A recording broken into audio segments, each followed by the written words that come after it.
over the past couple of years, the Notts Outlaws have experienced pretty much every emotion going when it comes to the T20 Vitality Blast. What will 2021 campaign look like? Well, if Wednesday against the Rapids is anything to go by, then we're in for a pretty decent barnstorming campaign. Friday night here at Trent Bridge, Vitality Blast Under the Lights is back and the Bears are in town.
Yes, a very good evening and welcome to Trent Bridge Live.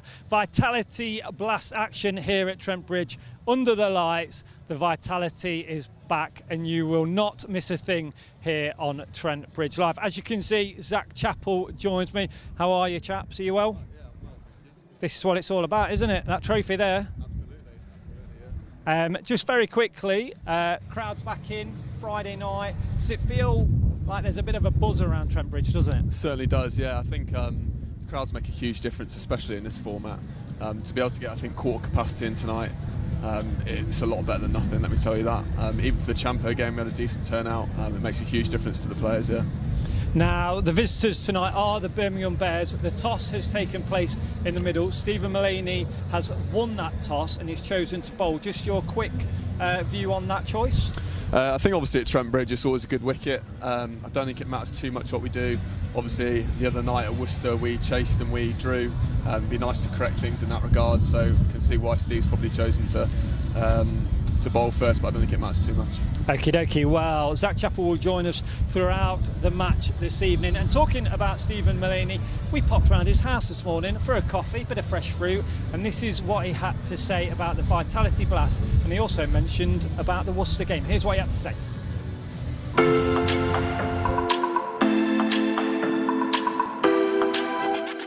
I feel a little bit like I tempted fate last time we spoke, because I cheekily said, oh, T20's coming up, you get to put your feet up because Dan comes in as captain. Bit of an all change there. Tell us a little bit about that. I mean, you've stepped into a role that you wouldn't traditionally do season on season for Notts, but obviously I know you quite well, rising to the challenge, I presume. Yeah, I only found actually Dan texted me last week when we was in Essex. Yeah, it was obviously more disappointment for us that he's not playing really, but also really made up that he's got a call up to the national side. I think I've said a number of times now that I think it's real proof to anybody who plays cricket that at his age that he's getting better and better and fitter, and we're very proud to be a small part of that, to give him to help him on his way to playing international cricket again, and hopefully he gets to go in the West Indies with Australia. And he's still very much part an outlaw. I think you won't mind me mentioning what just happened off camera. You had a little text message from him checking up on today's game, wanting to even, I'm presuming, offer advice even from a distance. Yeah, well, he was asking what the team was and then which pitch we're playing on, and I said to him, well, I've not even got my head around the format yet, so I don't know what pitch we're playing on. But no, I think he's still going to be brilliant for me, especially because that was the game against Worcester the other night. It's the first time I've ever captained a T20, and I really enjoyed it. And it's very fast-paced game, probably faster than you think when you're only playing and not captaining, and slight, obviously different tactics from the 4-day stuff that I've been used to. So, but he's always there. You know, he texts me as I said last week when he got the news that he was going home, and he was texting me a lot the other night before and after the game, and we've spoke in between. So yeah, I'm hoping that continues all the way through the tournament, because he's been a real successful captain for us. So it'd be stupid of me to not speak to him. So let's talk about you and your captaincy style then as we go into this tournament. How does it change the way you prep for a game, or does it change? I mean, we know there's a lot more kind of stats involved and looking at head-to-heads and matchups and things like that. How's it changed how you get ready for a game? Yeah, I'm a bit of a badger anyway, so I know most of it, but I know a lot of it. But I'm really close off the field to, when I say off the field, away from cricket, with Kunal, the analyst. So we spend a lot of time together, have it be lunch or dinner or whatever, and we speak because we play cards a lot together. So we just speak as mates anyway. So it's not really been that hard of a transition to get that stuff. So he sends me a lot of stuff that he's done before he puts it on the main bowling group, and it's just real clarity. So he's asked me what stuff I want, and he's told me what DC had. And I just said, look, if you give me as much as possible, and then I will try and filter out what I think's not relevant and what I think's really relevant. So, yeah, it's obviously a lot different tactically, and you have to look for matchups every now and then. But you also know that at certain points that you're going to have to take a punt, really. So what we did the other night, we spoke really. I'll give you an example of. It was actually Simon Harmer from Essex who mentioned it to me, but about Carter bowling over the wicket to Moeen Ali.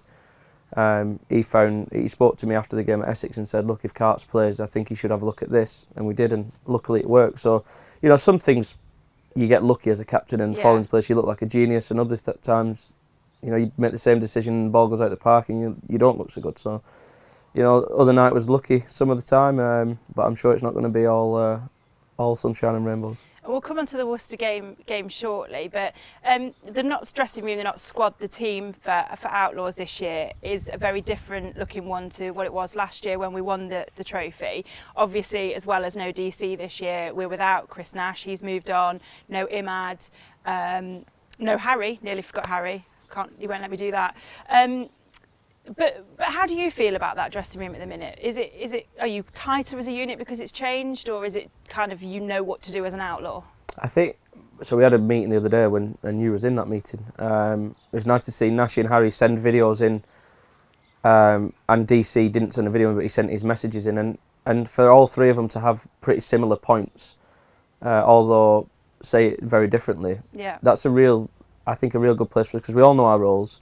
And if you look at the balance of the side, it's not too dissimilar. Obviously different personnel, yes, but I see it as a great opportunity for people to go and showcase their skills. Someone like Calvin Harrison, who basically got a chance with us because he got 100 against us in a 3-day friendly for Oxford. Yeah. To see someone like him come and not just come in and get a goal, I thought he was really good the other night against Worcester. And leg spins are gold dust in T20 cricket. So for someone like him to come in, you know, Lyndon James and Saul Buddinger are very close to the team, just on the outside, but I'm sure at some point that, you know, I've never been involved in a season where you play the same 11 people, whether it be through injury or form or change of balance. So, you know, we just want people to be ready to go as and when they're called upon, and that might be a tactical decision. It might be, as I said, from an injury point of view. But, you know, I feel, you know, I was obviously nervous before the Worcester game because you lose your arguably best player and captain in the same. You've lost your best death bowler arguably,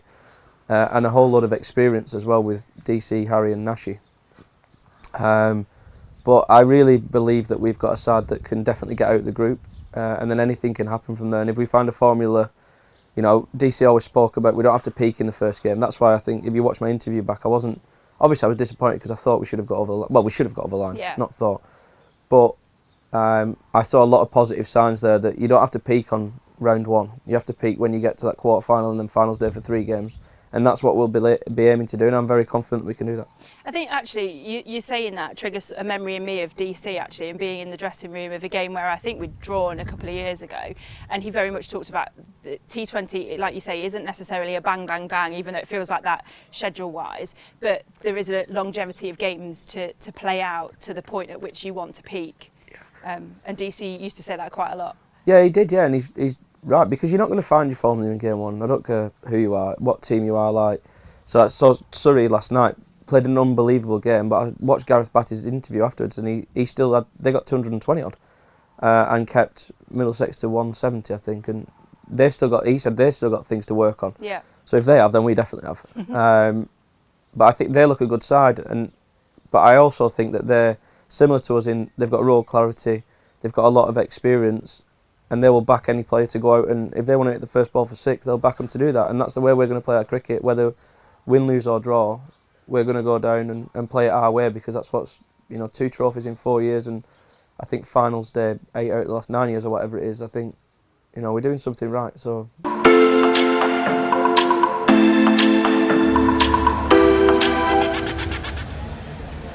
So that was the captain, Stephen Mullaney there. He made some good points, Chappie, about the fact that, we've been 1 game in. Obviously, it's a game that everybody connected with the club feels that we should have really got over the line in that one. But there's a long way to go, isn't there? You've had experience in the Blast. It's important to realise that it's a marathon and not a sprint straight away. Absolutely. I think it's all about peaking at the right time, especially in these longer comps. I think there's 14 group stage of games, so it's obviously drawn out over a period of time, and peaking at the right time is crucial. There's a lot of good points to take out of that Worcester game. I think the boys bowled pretty well. Up front, Hales and Clark were unbelievable. Just when that middle order gets firing, we know how well they can bat deep down, and I think we'll sort it out tonight, hopefully. Let's just talk about a few of the sort of people that you mentioned there. If we start off with bowling, because we bowled first, start off with Matt Carter. We've just been talking about him there. A couple of nice, deliveries, obviously, to Marine Ali, probably the one that most people will look at. A lovely delivery there, and it kind of set us on the way, didn't it, for a pretty good bowling performance overall. Yeah, I think that in T20 cricket in general, wickets are paramount. At all stages of the game, they tend to stem the run flow. The boys know that. Cart's, he's a 6'5" off spinner. He gets good bounce. He's a handful for anyone in 4-day cricket or T20 cricket. But at the moment, he's bowling very well. Yeah. And then you mentioned obviously Hales, Clark, the power play at the beginning. They went hard, 76 runs from those 6 overs. Just how important is it that you get off to a good start in that power play? Oh, we saw it that game. I mean, the momentum was certainly with us for that stage of the game with 2 fielders out. It's a huge part of the game, and we've got players that can exploit in that time. Duckett, Clark, Hales, they're all unbelievable players. And we saw how well they coped in that power play, and they're allowed to go that hard because of the depth of batting that we do have in this team. Just how important, a lot of the team, when we speak to them, talk about how they're allowed the freedom to go at the ball, to attack the opposition. As a player, how just refreshing is that? How does that affect your mentality when walking out, obviously, somewhere like here at Trent Bridge? It's huge, as you've seen in the England team when they won the World Cup. A lot of the lads have taken inspiration from that. We've got a lot of very, very good players in our team. There's a lot of match winners, and the boys know that. We know that 2 or 3 lads in that lineup are going to fire at some point. So it's almost a bravery to put your neck on the line and know that even if you do get mopped up first ball and you've come out with the right intent, then the lads have got you back. And we always know that you can go again next week. Okie dokie. Well, talking about the lads, let's look at the team that has been selected for this game. We've already mentioned them already this evening. Alex Hales opening the batting when that time comes. As I always say, 76 they got from the power play. Joe Clark, not T20 Player of the Year last year. Coming in at number 3, Ben Duckett. I mean, if you're new to T20, this can change it throughout, depending on the game situation. Ben Duckett, Tom Moores coming in down at number 4 with the gloves, but also we know how destructive he can be with the bat. Samit Patel just needs 3 wickets to get to 250 wickets to become the 6th player to reach 5,000 runs and 250 wickets. Peter Trigo, Stephen Mullaney, obviously taking the captaincy from DC this year. Luke Fletcher, very well known around these parts for his T20 performances. We've already just mentioned him as well. Matt Carter started the wickets rolling with that ball to Marine Ali, as I mentioned. Calvin Harris, a leg spinner who you might not know, signed a 3-month contract after impressing earlier on in the season. And then finally making up your 11 is Dane Patterson. We've seen him with the red ball. Let's see what he can do with the white ball this evening. From a Birmingham Bears point of view, Chappie, they've lost 1 game against Yorkshire last night. Perfect opportunity for them to come back and try and bounce back, and that's what you can do in the Vitality Blast, isn't it? It is. I mean, good thing about T20 cricket is every ball is an event in its own kind, and most teams know that, and a lot of players use that for advantage. You can go go for 25 in your first over and then bring it back with 4 runs and a wicket the next over and get the main guy out. So it's a game that ebbs and flows both ways. Warwickshire will be looking here to try and beat us. We're obviously looking to get off for a start. So that should be a good fixture, yeah, 2 good teams. We've already spoken about the toss and the fact that obviously we have won that toss. We've chosen to bowl. The crowd are filling in now, you can see more people. It really is starting to get a bit of a buzz. You've actually been getting a little bit of jip up from the upper of U Energy as well, with some friends from Warwickshire as well. But does it kind of get, the sort of hairs on the back of your neck? I know obviously you can't play tonight, but does it get the hairs on the back of your neck going? It's a special place to play cricket. It was one of the reasons I joined. I played here when I played for Leicester as well, and it's an incredible place to play cricket. And I think that if you don't, then something not quite right. It's a special place, and to have the crowd back in makes a massive difference, as we said earlier. Now you're going to stay with us throughout this evening. We're going to speak to Chappie at the halfway stage as well.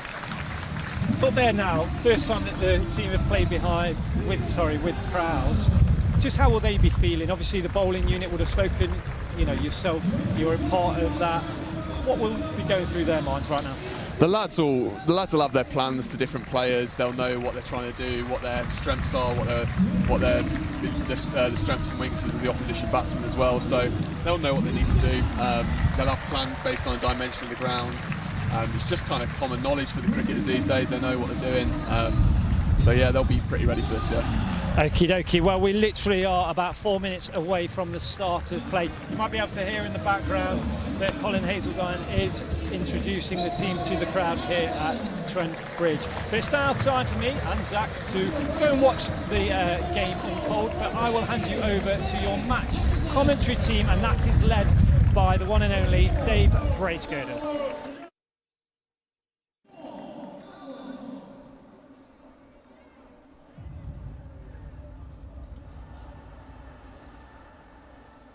Well, thanks very much to Aaron Lord and to Zach Chappell for getting us up and running on the live stream here at Trent Bridge. For those of you following on the BBC Sport website and app, a very, very good evening to I'm Dave Bracegirdle from BBC Radio Nottingham. Welcome, welcome, one and all. Friday night is fun night at Trent Bridge. The fans are back in, 4,000 of them.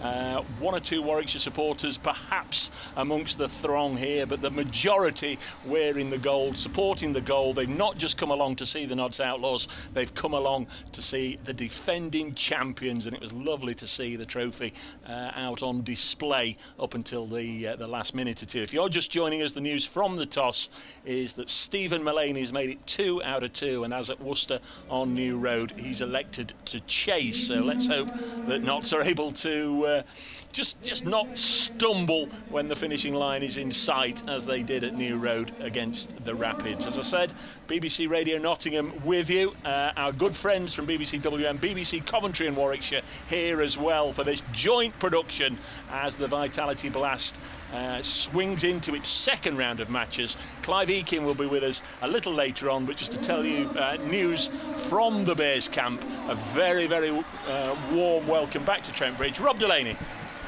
Rob Gurney, yes, hi Dave, don't worry about it, it's fine. We'll get that out of the way straight away. But no, the Notts Outlaws players coming out onto the field for the start of this match, and a fantastic ovation, great rapturous applause from the supporters that are lucky enough to have tickets for this Friday night. Cloud cover around the ground, but high enough for it not to be a problem. The Outlaws, as Dave was saying, won the toss and put the Bears into bat. They're unchanged, despite the 6-wicket defeat at Headingley against Yorkshire last night, when they got up to 144 for 8, but that wasn't anywhere near enough, and Yorkshire knocked off the required runs with 9 balls to spare. But the lineup is unchanged, so still no Chris Wokes, who's working his way back, having been away, of course, playing in the IPL before it was suspended. And they've got Dom Sibley and Ollie Stone on duty in the current Test match. Rob Yates is ill and Henry Brooks also sidelined through injury. So Ed Pollock, Adam Hose, Will Rhodes, Sam Hain, Dan Mosley, Carlos Brathwaite, Michael Burgess, Tim Bresnan, Craig Miles, Danny Briggs and Jake Lintott is the Bears lineup, Dave. Not also unchanged: Alex Hales, Joe Clark, Ben Duckett, Tom Moores, Samit Patel, Peter Trigo, Stephen Mullaney the captain, Luke Fletcher, Calvin Harrison, Dane Patterson and Matt Carter, who is going to get us underway with the first over from the far end. We'll try again. Here's Rob Gurney. Sorry, mate. It's all right. It's Adam Hose to face the first delivery. He got walloped last night, didn't he? He did. I winced a little bit when I saw that. He did. Had a little bit of homework last night. I called it homework. I'm going to watch the Birmingham Bears play for 3 hours. Scored 22 last night. Hum of expectation around the ground as Carter comes in and bowls, and that's a leading edge into the offside from Adam Hose, but thankfully from a Bears point of view it didn't carry to Ben Duckett. Slightly anxious start from Hose as Carter comes in again. Ooh. And an attempted sweep, and it's gone all the way down to the boundary in front of us for 4 wides. So not a great start. It'll count as 5, won't it? Of course, the one for the wide and 4 for going all the way. So you're right, not a great start. With a hush descending on Trent Bridge.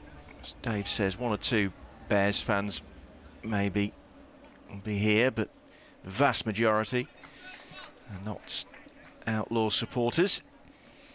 Carter is in again, and that's turned away into the onside by Hose. They'll think about 2, but don't. There's a man sweeping around there on the boundary, Joe Clark, that prevents the second run. And the Bears 6 for no wicket in this first over. So Notts with a point from the tie at New Road. The Bears just playing catch up a little bit. Game's coming thick and fast. And it's Ed Pollock on strike for the first time, and that's pushed away neatly for a comfortable single. He, of course, is the pinch hitter in the Bears lineup, but scored only a single last night at Headingley. I thought when he first came into the professional game he was sort of going to be the next big thing. He's not really quite kicked on as I expected. As Carter is in, and that's an attempted sweep by Hose as he loses his footing as he sweeps that away, but it goes all the way to the fence for 4 runs. Adam Hose moving on to 5, and the Bears total 11 for no wicket. As I say, knocked off his feet by the momentum of executing that sweep shot, but gets 4 runs for it. Carter in again and bowls, and that's turned away neatly off his legs again by Adam Hose. They will come back for 2, and it's a comfortable 2 in the end. A slight hesitation from Pollock about the second run, but Hose was determined. Wasn't great from Notts really there, was it? It was played into a gap between Luke Fletcher and Samit Patel. Probably should have only been 1. And this is the final ball of the opening over, which Hose pushes back down the pitch, and Carter does the fielding off his own bowling, but a rapid start for the Bears. 13 coming off that first over from Matt Carter. Adam Hose on 7, Ed Pollock on 1. Yes, it never helps when you gift the opposition 5 extra runs and of course the extra ball, as Notts did at the start of proceedings there. It's going to be Luke Fletcher to bowl the second over of the innings. Fletch picked up 2 for 36 at New Road on Wednesday evening. Got both his wickets in the final over of the Rapids innings. Fantastic just to hear supporters, Dave, again, isn't it? Eh? It is. Wonderful sound. People enjoying themselves. Precious little of that recently. Here's Fletcher. Bowls to Pollock down the leg side, and Fletcher begins with a wide. 14 on the board, and 19 full overs still to go. Luke Fletcher, 32 years of age, may feel that this competition owes him a little bit. Didn't play in either final, and of course the 2017 final He was out of action after an injury sustained batting against Birmingham Bears, the Sam Hain blow. There's Fletcher into Pollock. Digs this one, well I say digs it out, he jabbed his bat down on it and somehow the ball just squeezed underneath and just ran past the off stump. Trademark Fletcher Yorker. 14 on the board. Very much so, yes. We're right at the start of the second over and already 14 on the board. Never a great start when a ball in the first over, Matt Carter, the big spinner, bowling it, just went down the leg side and past Tom Moores and away for 5 wide. So a terrific start, and Birmingham Bears have capitalised on that a little bit. Luke Fletcher bowling the second over here. Stephen Mullaney winning the toss and again opting to chase. Nottinghamshire's strongest format over the last few years is to try and restrict the opposition and then go all guns blazing with the likes of Hales and Clark at the top of the order. Nearly worked on Wednesday, but not quite in front of a crowd of around 4,000. They'll be hoping this evening that they can restrict the Bears to something manageable and bring home that first W of the season.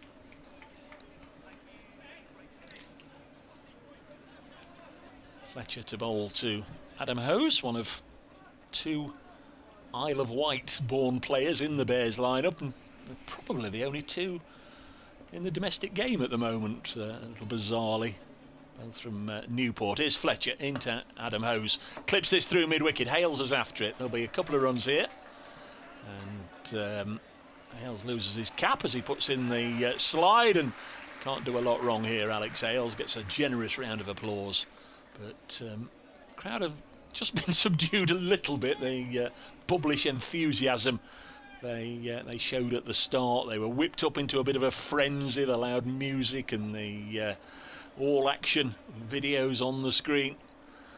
Very much up for this, but Birmingham away to a flyer. 17 on the board, make that 21. Very, very elegant shot from Adam Hose through the offside, who does have a century in this format against Northants last year, and already he's on 13. 21 without loss. Yeah, it was a lovely shot from Adam Hose. 4 from the moment it left his bat. As Dave says, both he and Danny Briggs from Newport on the Isle of Wight.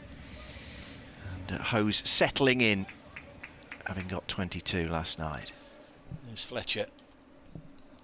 In bowls a little push on the leg side. Matt Carter quickly to it, so there's no run. Fletcher playing at New Road and then tonight takes his appearance tally for Notts to 78, which means he goes past David Hussey as the 8th on the all-time list for Notts.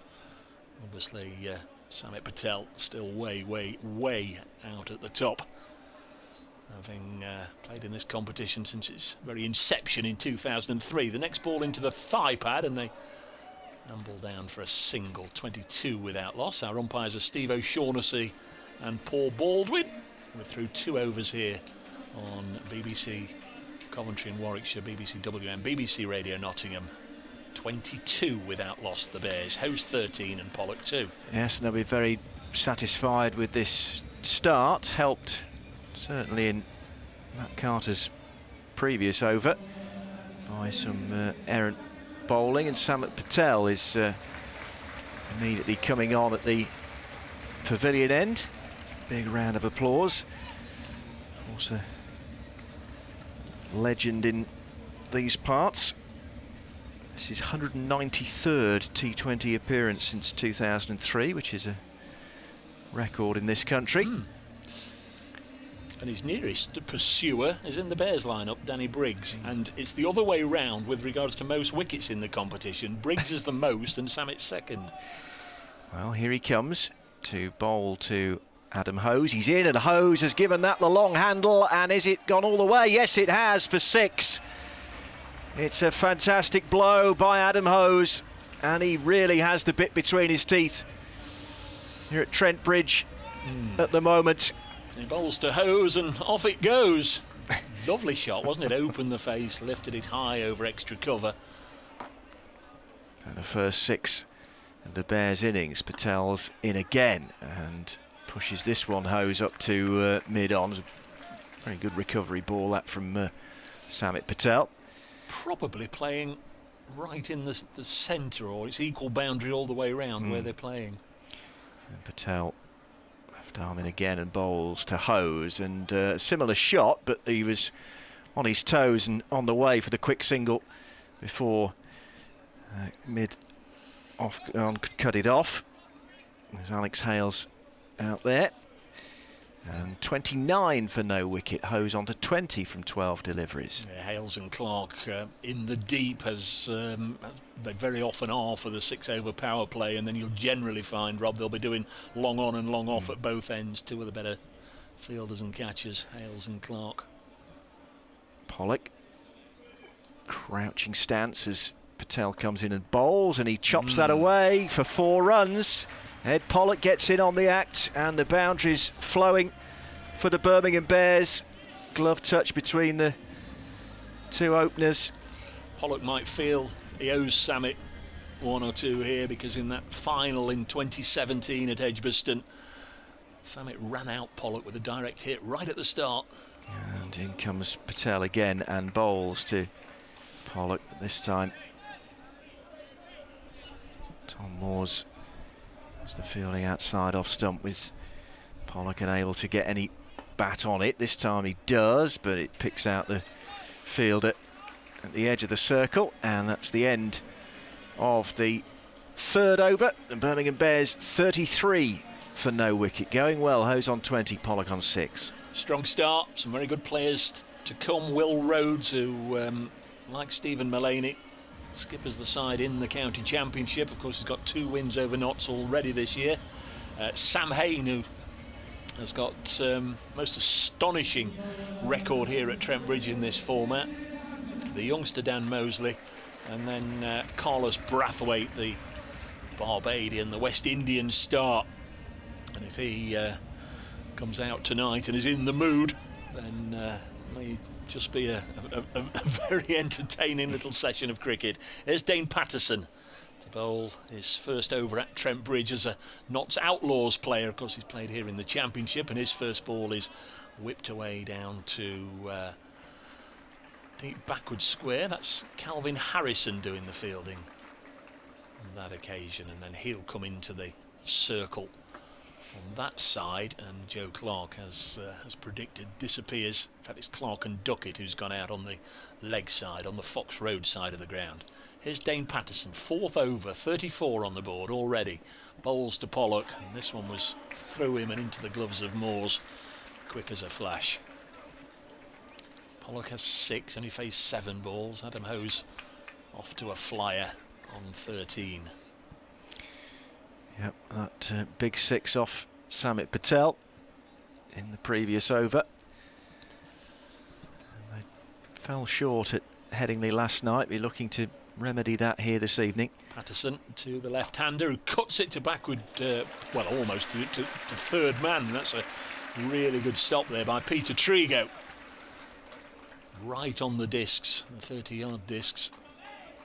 I think he was looking to sort of cut it backward of square, got it a little finer, and fortunately for Notts, it went straight to Trigo.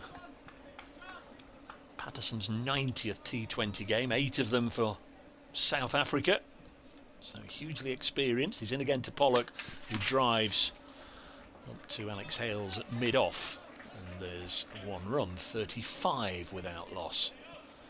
Breaks just on a little bit in this over. Always reluctant in T20 cricket, whoever's bowling, to say that, because it can suddenly go bang bang, and an over can unravel very quickly. We've got our screen, our monitor inside the commentary box. It's always now good fully news. working. Yeah, 35 on the board. Patterson, where's 4? Bowls to the right-handed Hose. That was a little bit ugly from Hose. Gets a single, but dragged it away on the leg side. He's very, very decent striker of a ball, Adam Hose, but that was a bit of a scruffy, dragged single to mid-wicket. 36 on the board. Yeah, signed from Somerset, Hose made his debut in 2017 and promptly scored 76 off 43 on his debut against Lancashire. Patterson to Pollock. He's going to get runs here, clipping it away for 4. Then behind square on the leg side. So the over did unravel right at the end. 40 without loss, as the board just catches up. 7 from that over, and Notts have got a little bit of work to do here. Need to drag this back before it just becomes too problematic. Looks as if Luke Fletcher's going to have a second over. He's getting himself ready at the far end. Yeah, so Fletcher to bowl over number 5 here at Trent Bridge. Adam Hose on 22 from 14 deliveries. Waits as Fletcher comes in and bowls. Oh, he's got a leading edge, but that's looped over the head of third man and all the way to the fence down in front of us for 4 more for Adam Hose. Takes him on to 26, and the Bears total to 44 for no wicket. Sometimes you might just get the feeling it's your evening, or conversely, from Luke Fletcher's point of view, it might not, because that soft as anything could have just looped up to Matt Carter, but it just cleared him and then zipped away for 4. Here's Fletcher again. Coming into bowl to Hose, who's sent that high into the stand over on the far side, and has it dropped out of the ground? I think it has. It's a huge 6, the second of the night for Adam Hose, and the 50 up for Birmingham Bears already. After just 4.2 overs, and Adam Hose on to 32 from 16 deliveries. That will need to have a temperature check conducted on it before it's allowed back in the ground. Walloped out towards the Larwood and Vos, the Larwood and Vos public house. I think it's gone over the gap there between the Larwood and Vos stand and the New Energy stand. Mighty blow away there by Hose, who's on 32 from just 16 balls. Yes, Adam Hose really fancies this tonight, it would appear. And the delays while retrieve the ball, which they've done now. But yes, both Samit Patel and now Luke Fletcher have had the treatment from Adam Hose. 2 sixes, and the Bears 50 without loss. Might just be a little bit of reshuffling, perhaps potentially being sorted out in the Bears dugout. Don't think you'd be expecting Carlos Brathwaite to come in at 6 like he did last night if this partnership goes on much longer. As Fletcher moves in again to bowl to Hose, he's there, and this one's down the leg side for a wide. Pretty ugly figures already for Fletcher. 8 balls bowled, none for 19. 51 for no wicket.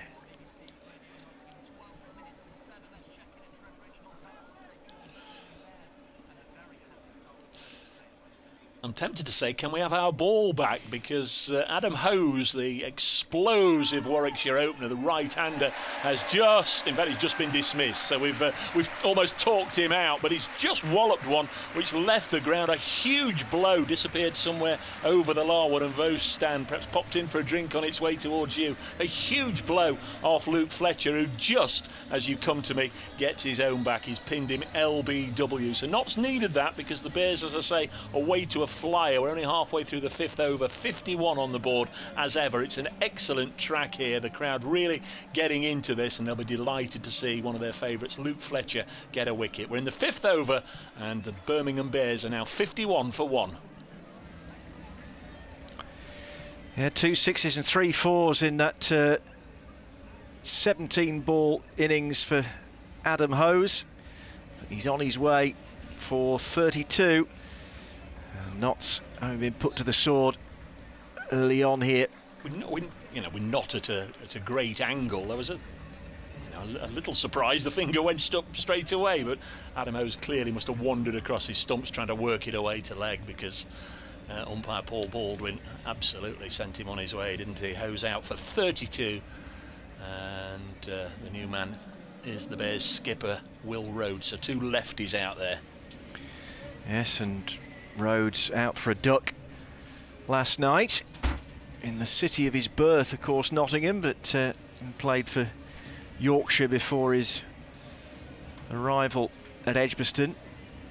Only averages 12 with the bat, though, in this form of the game, as Fletcher comes in and bowls, and Rhodes has dabbed that down to Patterson at third man, and they come through for a comfortable single. 52 for 1 in the 5th over. Certainly had the bit between his teeth, Adam Hose. Notts won't be disappointed to see the back of him, but by and large not really helped themselves. 8 extras on the board already, a whole bunch of wides conceded. As Fletcher, 2 balls scheduled to go in this over, is into bowl to Pollock, and there'll be an easy single there up to mid-on, where Mullaney does the fielding. 53 for 1. And Pollock moves on to 12 from 11 deliveries and brings the Bears captain Will Rhodes back onto strike.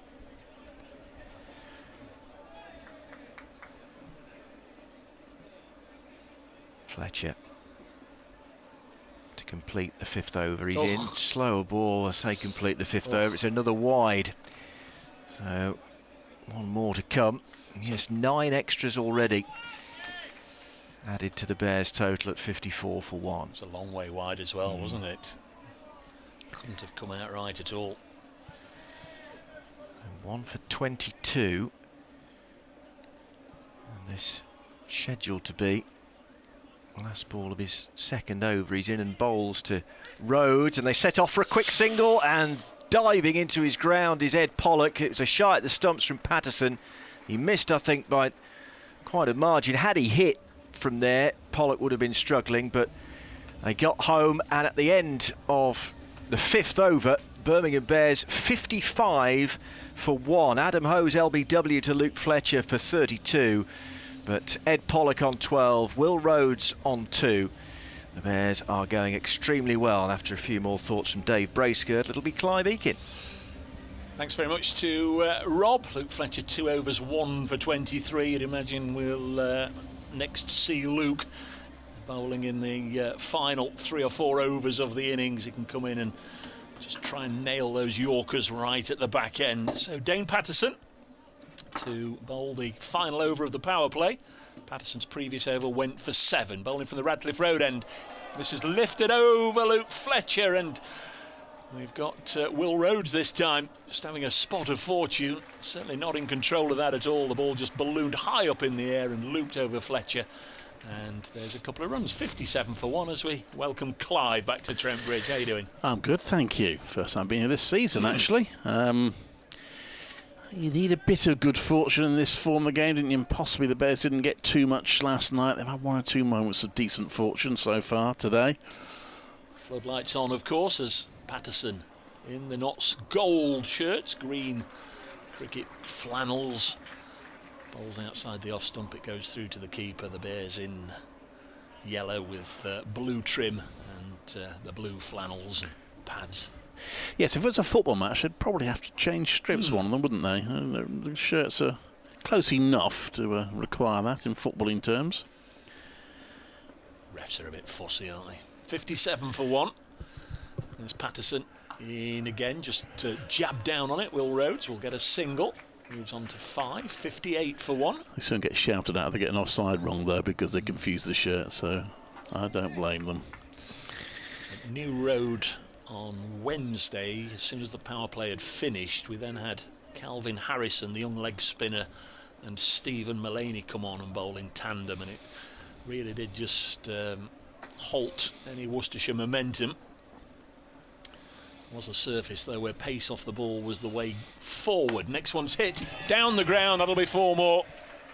Tough for Notts as it is, tough for all sides in the first 6 overs when you're only allowed a couple outside the ring, and Ed Pollock is able to exploit that. This is Pollock's 5th match against Notts, and it's now his highest score. His previous 4, he'd only ever scored 15 as a top score. Just seems to change the way he's played slightly. Possibly now that Hose has gone, Pollock will start cranking it up a little bit.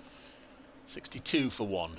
last over of the power play, as I say, and he's freed his arms and hit this one with those long levers again over the ropes for 4 more down towards the large screen just to the left of our commentary position here in the Radcliffe Road stand. I find it quite interesting because he had, when he first came to the side, his job was just to hit everything for 4 and a 6, and that really was his job, and it worked for a while, including that semi-final of the year that Notts won the final, where I think he scored something like the first 49 of the Bears, 49 of the first 50 runs the Bears scored. But then it started working slightly less when he lost his place in the team last season, and it just seems as if he's almost been told, look, you got Adam Hose there now, so you play yourself in while Hose hits them early, and then you can have a go later. Patterson bowls, full toss, 4 more. Managed to force it away square of the wicket on the offside, and 3 boundaries in a row to end that over, and Birmingham Bears at the end of the 6-over power play 70 for 1. Rhodes has 5. Pollock, who's been there since the start, on 24. Adam Hose, the one man to be dismissed. LBW Luke Fletcher for 32. A fabulous start for Birmingham Bears. It is, and it does look as if Pollock now, now that Hose has gone, and saying, right, I'm going for my shots now. He did it very effectively there with 3 consecutive 4s, all by 2 of the first 6 overs were double-figure overs, with 2 15s in there, and a very decent power play. It does look a very good pitch. Usually is at Trent Bridge. I think it's a very good side, so a big total is crucial. But the Bears are certainly building the foundations from which they now need to build. Second over from Matt Carter. His first over included that 5 wides. He's bowling round the wicket to Will Rhodes, who makes for him and just carves it to the sweeper on the offside, so he takes a single. So now the power play's done. They're allowed to put 5 fielders on the boundary rather than just 2. 71 for 1.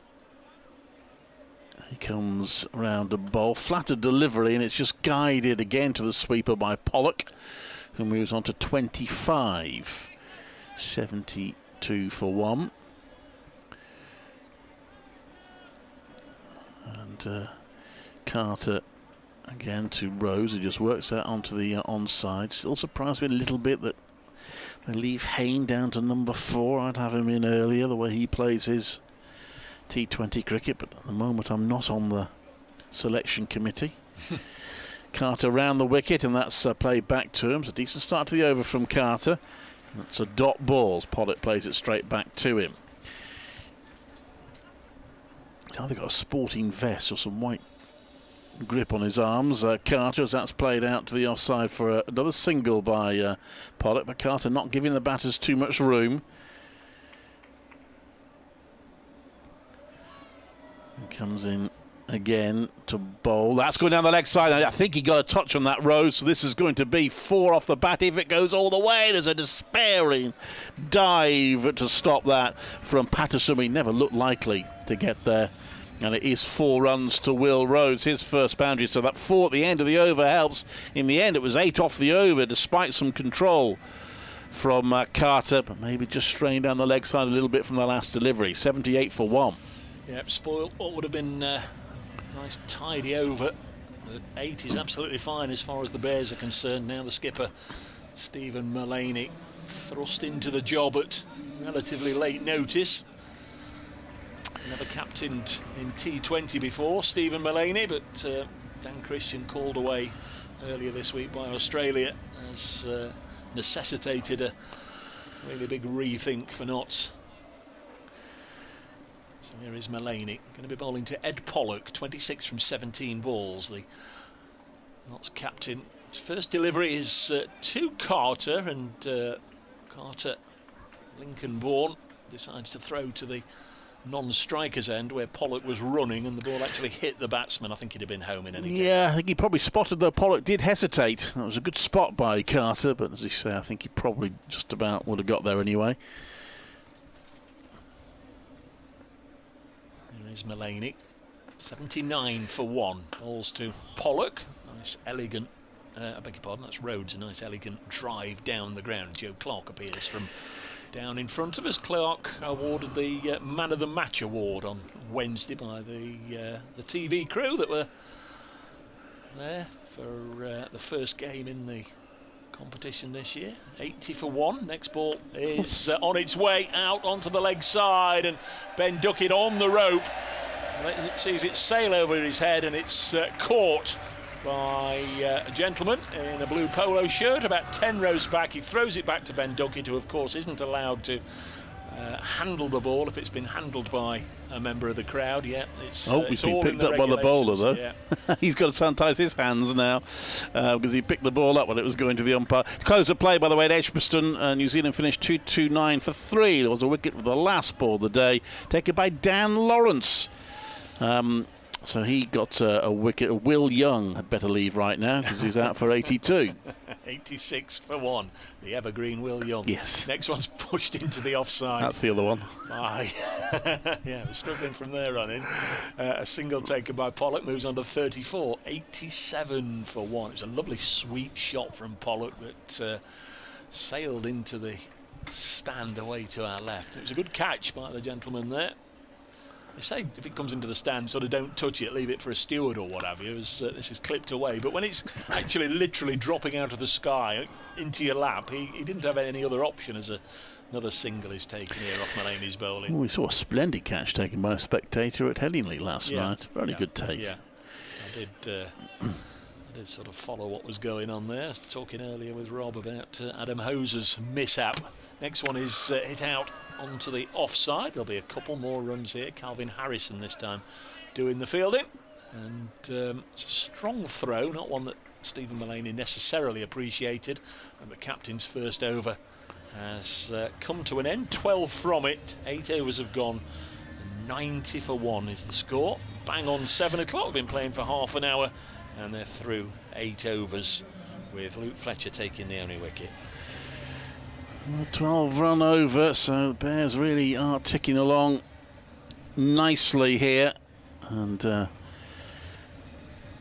are 1 or 2 moments of good fortune, but I think their decision making has been better so far than it was last night. Adam Hoser was a case in point when he hit 17 off 1 over, but then tried to take on one of only 2 fielders on the boundary, which just seems a bit of a surprise. But Samit Patel is coming back on, bowling round the wicket, and that's clipped down the ground by Rhodes for a single. I heard you mention that Patel is the second highest wicket taker in this competition.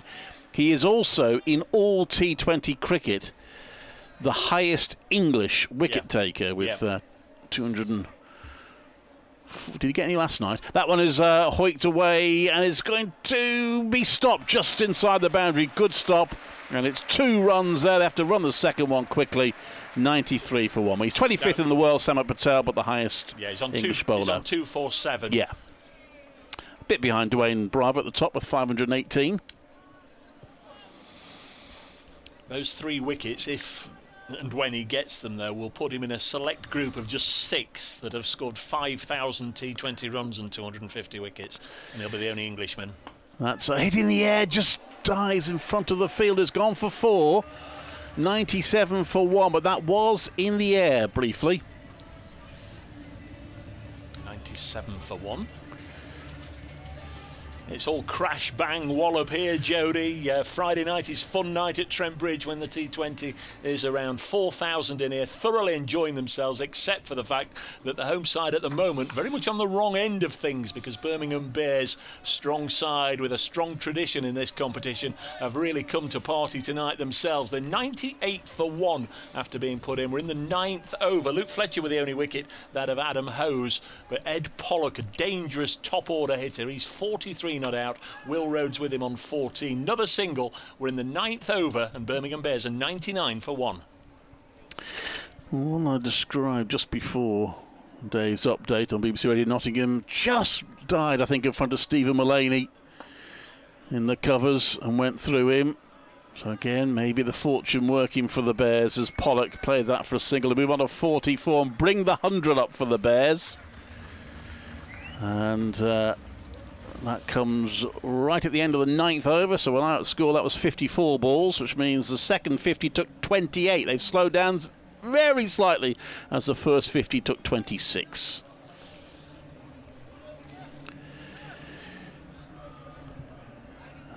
And it's going to be Mulaney.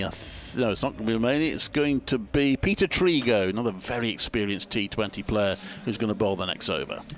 And if he gets a wicket, we can say it's a happy birthday present one evening early, because tomorrow Peter Trigo is 40. He's celebrating his birthday tomorrow. Another evergreen cricketer, bowls, and this one's slammed down the ground. If we're talking about players like Darren Stevens, he's probably got another 5 or 6 years in the game. But this is Trigo's second year at Trent Bridge after Somerset let him go. Just came in for the final last year, didn't play in any of the matches.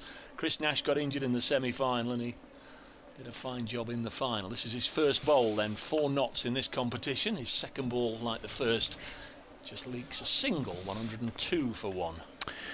The Bears now got themselves into a strong position. They might be happy just to keep, although Pollock will continue to go for his shots, just keep the scoreboard ticking, and with people like Carlos Brathwaite to come, they could cause some real damage in the closing stages. They've got to be looking at 200 from here, minimum.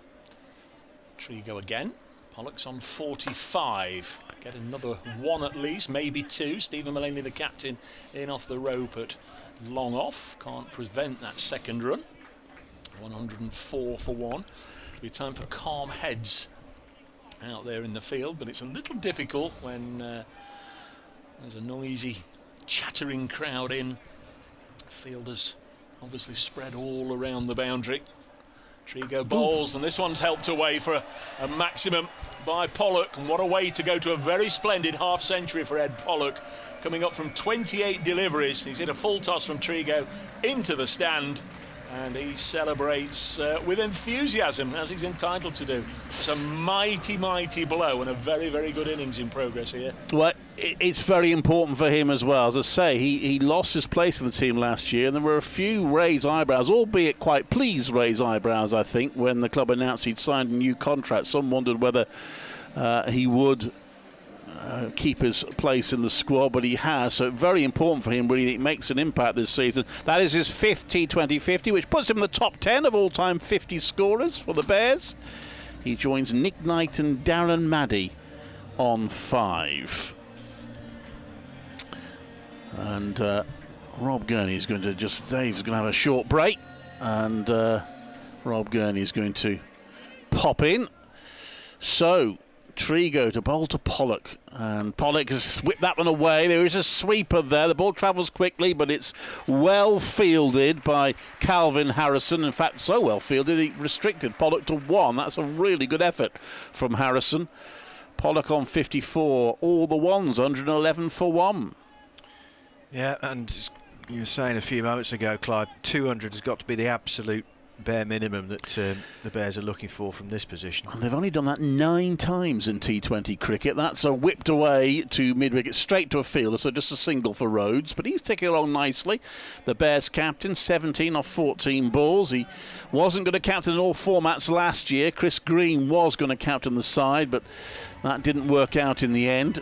So he did end up being captain for all formats. County Championship captain for Warwickshire, of course. Will Rhodes, 112 for 1 at the halfway point of the innings, and with still some big hitters to go. So real opportunities here for the Bears, and not need to wrest some control. But you do get high scoring games. We've seen some incredible 50 over games on this ground involving Warwickshire, where the scores have been pretty ridiculous. So the Bears will know they need to get every run they possibly can. It's Calvin Harrison who's coming on to bowl from the pavilion end for Notts. Made his debut at New Road the other night, and this one is turned away by Rhodes down to Patterson for a comfortable single. Helped on its way into the onside. 113 for 1. Birmingham Bears here at Trent Bridge, and Pollock has given that the long handle. It's going to go all the way for 6 more for Ed Pollock, and he is really starting to enjoy himself out there. And you were saying earlier, Clive, he kind of not exactly played second fiddle to Adam Hose, but Hose was the one doing the big hitting early on, but Pollock has taken up that mantle now, and he's moved on to 60 from 30 deliveries. Yeah, it's interesting. It does seem to be a slight change in the way they've approached things, and it may have helped Pollock just having Adam Hose there to hit shots early on. As Harrison is in, and Pollock, this one is turned down to Dane Patterson in front of the boundary, deep backward square leg. And Pollock 61 off 31 balls, 120 for one as Harrison comes in, and Rhodes has got a bit of a leading edge to that one, and it's straight down the fielder's throat, and Will Rhodes is gone for 18, and the second Birmingham Bears wicket falls. They're 120 now for two in the 11th over. Well, a contribution from Will Rose, leading edge. I think that's how he got out in the last game as well. But he's made a contribution. It might not be too disastrous from the Bears' point of view, with batters still to come. And Sam Hayne will come to the crease now. And then we'll be interested to see when Carlos Brathwaite comes on. He's missed out yesterday. Looked very disappointed last night when he missed out. So he'll be keen to have an opportunity today. But Bears still in a strong position. But a couple of quick wickets for Notts, and they could just rein them in. That's what they have to try and do now. 16 balls and 1-4 for Will Rhodes. His innings of 18. Of course, a first wicket for Calvin Harrison, having figures of 0 for 16 the other night against Worcestershire at New Road. Partnership of 69 as well, that was. As he comes in again, Harrison, and bowls to Pollock, who's lifted this towards a deep backward square leg boundary, but it's cut off by Dane Patterson once more. So Pollock on to 62, 121 for two. With one ball left in the 11th over. Partnership of 69 came in just 6 overs between Rhodes and Pollock, who scored most of them, I fancy. Well, he did score most of them. He's on 62 now. As Harrison is in and bowls to Sam Hayne for the first time, and that's a circumspect little push up the pitch for Hayne to end that Calvin Harrison over. And 9 came off it, and the wicket of Will Rhodes and the Birmingham Bears, with 9 overs remaining in their innings here in the T20 Blast at Trent Bridge against the Notts Outlaws. They're 121 for 2. It's Rob Gurney alongside Clive Eakin. And only the 4th out of the first 11 overs not to go for double figures. It's crucial now for the Bears that they build on that. Nothing like a wicket just to lift a team and believe they might be able to slow things down. But, I want to get Pollock out pretty soon before he does any more damage. And he's had a swing at that one from Carter and missed it, but he's going to get through for a leg bye, which will take extras on to 10. 2 of those are leg byes, but 8 have come from wides. 4 deliveries, of course one of them went for 5. The Bears had one of those last night. They're very damaging, but that's too many in the wides column from a Notts point of view. 122 for 2. Sam Hayne does his usual bit of gardening, looking around, just delaying things. Carter comes round the wicket, and Hayne's gone for the reverse sweep slap straight away. Not really got hold of it. He'll just get a single, but aggressive intent straight away from Hayne, who became only the 2nd Bears batter to pass 2,000 runs in T20 cricket for the team. Ian Bell having been the first. They did that last night. Oh, he's bowled him! And Pollock trying to work it out on the leg side. The crucial wicket of Pollock is finally taken. Carter gets him 62 or 33 balls, but no more for Ed Pollock. And our Notts just beginning to rein the Bears in a bit. Well, Ed Pollock trying to work it into the onside, but it was too full a delivery really to attempt to do that successfully, and Pollock looking crestfallen as he walks off. But 34 balls, 3 sixes and 6 fours. His high score in this format, 77, so he was within sight of that, but he has perished, and 2 quick wickets the Birmingham Bears have gone down.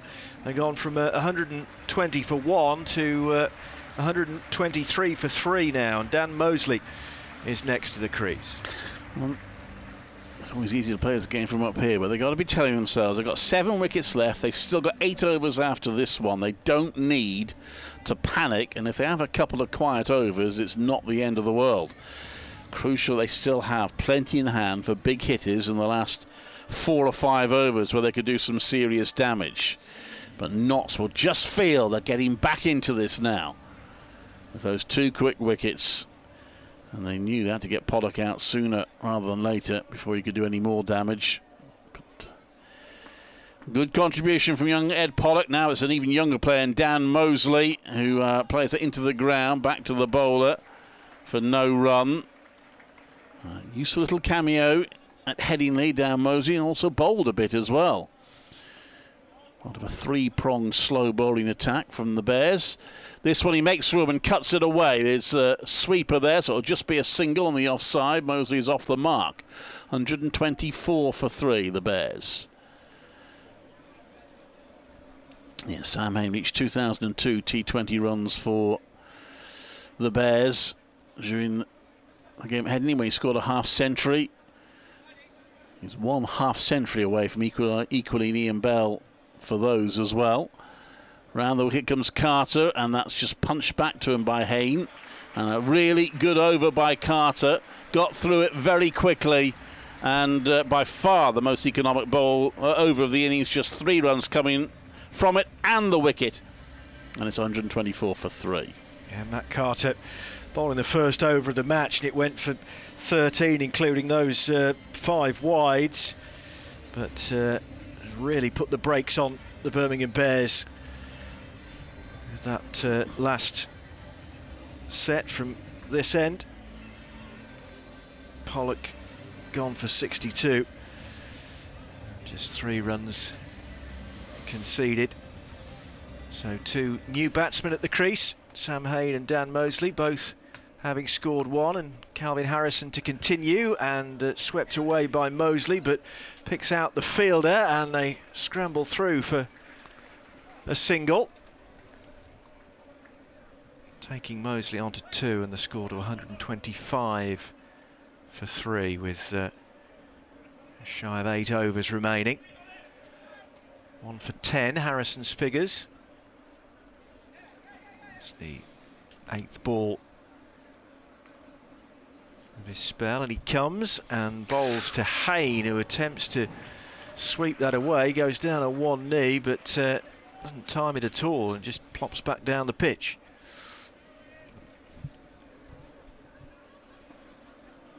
Harrison in again and bowls to Hain, and was that a caught and bowled chance? The U's and R's from the crowd would suggest it was. And if it wasn't, I think it probably was. No caught and bowls are easy, but I think the bowler will be very disappointed he didn't hold on to that one. As comes in again and bowls to Hain, who's has clipped this down into the leg side with Samit Patel. Does the fielding, 126 for 3. 2 balls left in the 13th over here at Trent Bridge. Mosley, left-hander on strike. Harrison's there, and that's chopped away for 4 runs. Terrific stroke from Mosley. Got after that one from Harrison.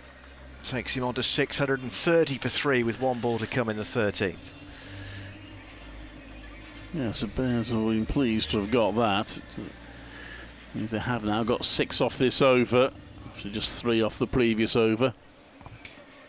Harrison in again and bowls to Mosley, but he can only work this back up to the bowler, Harrison.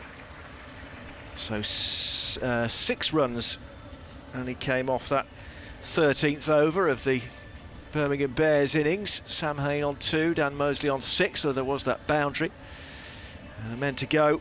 Adam Hose LBW to Fletcher for 32 off just 18 balls, 2 6s and 3 4s. Will Rhodes caught Duckett off Harrison for 18, 16 balls and only 1 boundary. And then Ed Pollock bowled by Harrison for 62, by Carter rather, for 62, 34 balls, 3 6s and 6 4s. Here comes Carter again, Clive. And that's just a little touch from Hain to take a single to short third man. So the first 10 overs produced 55, so first 5 overs rather, produced 55 for 1. The second 5, 57 without loss. But the next 3, just 18 for 2. So a good little spell this for Notts, but Mosley tries to make room more. He's got a bit of good fortune there. He tried to hit that high into the leg side. He's missed it. In fact, it's only gone for 1 leg by him. I thought it was going to go further, but the ball didn't travel too quickly, and Luke Fletcher was able to cut it out. So it's a leg by, 132 for 3. And Carter in particular doing a good job. This is his last over though.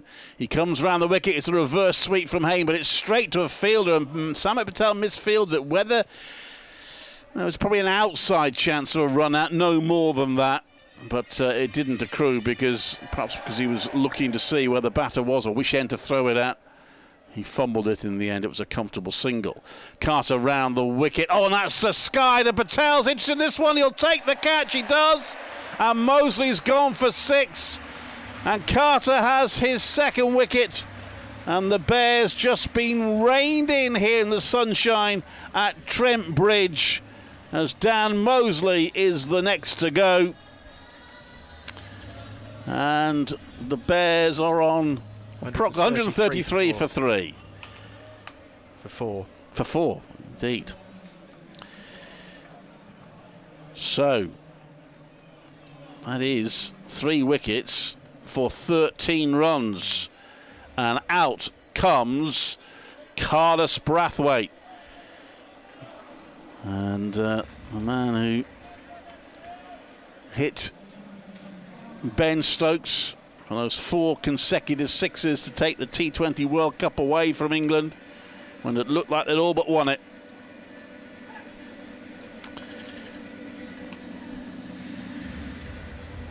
And it comes at a time when the Bears have just got to be a little careful here. They don't give this away. Dan Mosley out for 6. Not his day this time. Carter has got 2 balls left, and that's pushed out to the offside for a single. Perhaps Brathwaite may not need to think he has to get Carter from here, because it's his last ball, and the Bears will be quite happy to see him off, despite that first over, which went for 13, including the wides. He's done well since then. Round the wicket he comes, and has he got Brathwaite out for no? There's only the wicketkeeper really who seemed to believe that Brathwaite had touched that, but he certainly beat him. And Carter, well, he conceded 5 of 1 ball, 13 of 1 over, 2 for 13 in the next 3, 2 for 26 in 4 overs, his final figures. He's done a very good job, and just 4 runs coming off that over with the wicket, and the Bears 134 for 3, that 200 for 4 rather, that 200. Like, it's still potentially on, but it's looking a little further away. Yes, it is. Certainly the case now that Notts have slammed the anchors on, which they needed to do from their point of view. As Samit Patel, 2 overs for 21, comes back on at the pavilion end. He's in and bowls to Sam Hain, who works this away into the offside, where it's fielded by Harrison. And they come through for a single, 135 for 4. So evening sunshine at Trent Bridge, the shadows lengthening, the floodlights are on. As Patel comes in again and bowls, and Brathwaite dabs this down to Fletcher at short third man. They come through for a single. Quicker ball there from Samit Patel. Brathwaite trying to tickle it past the fielder inside the circle, but went straight to him. Now it's Hayne to face, and he opens his shoulders, but he's going to pick out the fielder at long off. So it is only a single. Takes him on to 7, 137 for 4. 3 balls remaining in this 15th over from Samit Patel. A comfortable single for Brathwaite. To the offside, and Harrison again picks up.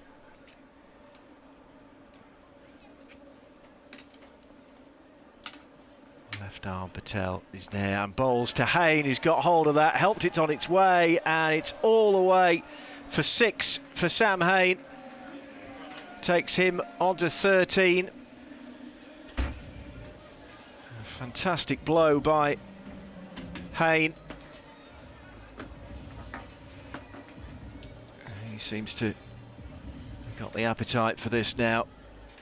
And 1 ball left in this 15th over. He's on 13 off 12 now. Hayne. Just checking on the state of the ball as it hit the wall, bounced onto the concrete. It's okay, and Patel is there again in and bowls to Hayne. He's on the move, but he's going to pick out the fielder at long on at the end of the 15th over. 145 for 4, so 11 runs coming off that Samit Patel over. 3 overs for 32 he has now. Dave Bracegirdle back with us, and Dave Knott's doing a good job of tying the Bears batsman down for a while here. The more he plays, the more he becomes such an integral part of this side. Matt Carter does a fabulous job, game in, game out. He's done it for the last 2 or 3 years. So pleased that he picked up a winner's medal last year, because he didn't play in the final in 2017, but he's really done a good job again, and coming back from those 5 wides right at the start of his spell. 2 for 26. Here's Calvin Harrison, the young leggy who really, I suppose, 1 innings changed his life. 146 for 4, came here with Oxford University in pre-season, scored a century. Impressed obviously with his batting doing that, and they also like the look of his leg spinners, and Notts have taken him on trial, and the rest, as they say, is not exactly history, as this is down the leg side, not the greatest ball he'll ever bowl. We'll just have a look at the umpire, and it's signalled for 4, so Brathwaite getting a little bit on that, and that will bring the 150 up for the Bears. Brathwaite, or Ricky, as it says on the back of his shirt, Carlos Ricardo Brathwaite from Christchurch in Barbados. And I'll be called an old fuddy-duddy. I'm not a great fan of nicknames on the back, as he'll push this into the offside. Harrison quickly to it. I think his mate, the Super Boss, started all that, and we had the Universe Boss, and we had World Boss, all sorts of things. And we had Andre Russell doing it as well. He was Dre Russ when he was here. I don't know, why haven't we got Fletch on the back of his shirt and all this? Now this one's coming towards us. We've had that before. It doesn't quite reach the TV gantry in front of us, but that's a mighty blow hit down the ground by Sam Hayne for 6. Do you like Ricky on the back of his shirt? No, I'm not a big fan of that, Dave. I have to say, I'm a bit of an old traditionalist like you. Well, I say an old traditionalist. I love this form of the game. You're not comparing yourself with me, that's what you No, I love this form of the game, but I just think that's a little bit too far, because where does it stop, as I say? I tend to be with you on that one. But Sam Hayne on to 21 from 15 deliveries now, 157 for 4. They're starting to wind it up again. Harrison again, slammed down the ground, hit hard, hit straight, hit true, brilliant fielding. That's Alex Hales down here below us, and that is brilliant. That was a boundary all the way, except for the intervention from Hales. That really was good stuff from the big Notts opening batsman. 2 runs, 159 for 4. Hayne is the man with the average here at Trent Bridge of 248 in this format. Believe it or not, he's on his way again, clipping it down to Joe Clark at long on for a single. So the Bears going along at 10 and over, 160 for 4 after 16. Even I can work that out. Should get their 200, unless there's a little bit of a comeback from Notts in the latter stages here. Going to be another update in just a second for BBC Radio Nottingham.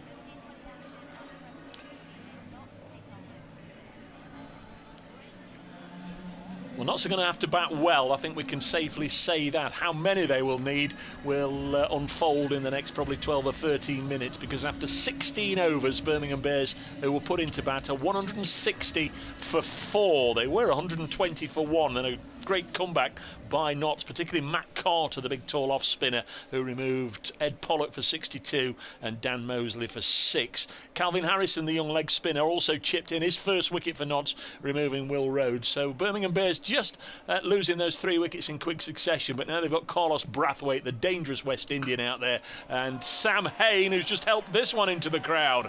Hayne on to 30. Birmingham Bears, just less than 4 overs to go, are 166 for 4. That's third 6 for Sam Hayne. Just his 18th delivery, he did. Crikey. He's got a good bit of wood out there, hasn't he, Sam Hayne? Crikey, I played cricket for a good number of years, and to hit the ball that hard, you really had to give it a bit of a wallop. He just timed it to perfection, just stroked it over the ropes and into the crowd. As Patterson comes in and bowls again to Hayne, and that's found the fence, but all the way along the ground this time for 4. So 6 and a 4. Let's start this over from Dane Patterson, and the Birmingham Bears are at it again here. Look at that leg side field. The offside field, I beg your pardon. 2 out on the offside fence, and he's had a leg side full toss. Well, a couple of leg side full tosses. One he's hit for 6 and one for 4. Patterson in again, and Hayne nearly takes out his batting partner. Brathwaite had to duck underneath that, but they'll come through for a single. 171 for 4, the Bears. Needed at the start of this over 10 and over to reach 200. Well, you get a 6 and a 4 from the first 2 balls, and anything else in this over is a bonus. This is going to be a good score for Birmingham Bears. You never really know if the likes of Hales and Clark and Duckett are going to come off, but it's going to be a challenge. As Patterson's in again and bowls to Brathwaite, and that's going all the way for 4. Carlos Brathwaite, short and wide from Dane Patterson. Just opened his shoulders, Brathwaite, and spanked it away for 4. 175 for 4, the Birmingham Bears. Putting on a bit of a show here, this pair. Last wicket went down at 133, so they've already added 42 in just 3 overs, 42 from 18. As Patterson moves in again and bowls to Brathwaite, and there's a little bit of air, but it was safely in front of the fielder at long on, so they just take a single. 176 for 4 with 1 ball of this Dane Patterson over to come. His third, no wicket for 38. Interesting to see where Stephen Mullaney goes. Luke Fletcher could potentially bowl the next one and the last over. This is Patterson's 3rd over, so maybe it's this pair that's going to bowl out. Patterson is there and bowls to Hayne, who takes a step outside his off stump, and that went all the way for 6 more. 182 for 4, and 22 coming off that Dane Patterson over, the 17th of the Birmingham Bears innings, and they're starting to cut loose again here. Very much so. So Luke Fletcher's already got his cap off, and he's going to be bowling the 18th over, but Just go back to what I said a moment or two ago. Is he really going to finish it? Fletcher, Patterson, Fletcher, especially as Patterson has just gone for 22. Still with an over up his sleeve, Samit Patel. Stephen Mullaney's only bowled the 1 over. Peter Trigo has bowled the 1 over, and Calvin Harrison has bowled 3. Maybe Trigo. If he wants pace off the ball, possibly the skipper, but I think it'd be a bit of a challenge to ask Dane Patterson, having just gone for 22, to bowl the next over. Here's Fletcher then, to bowl to Brathwaite, who's mistimed that. He clothed it down the ground and just ambles down here for a single. This is Lyndon James down here below us on as a sub-fielder. Not the worst sub-fielder to have.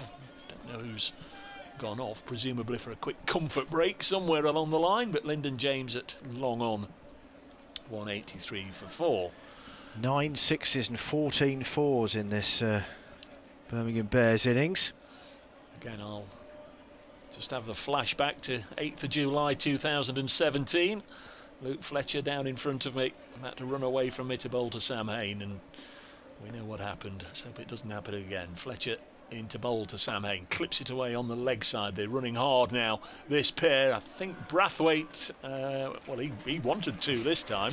It's been Hain who's been looking for 2, but on this occasion, a little bit of common sense. It was a good bit of work out there by Calvin Harrison, who is clearly one of the better fielders that Notts have managed to recruit. 184 for 4.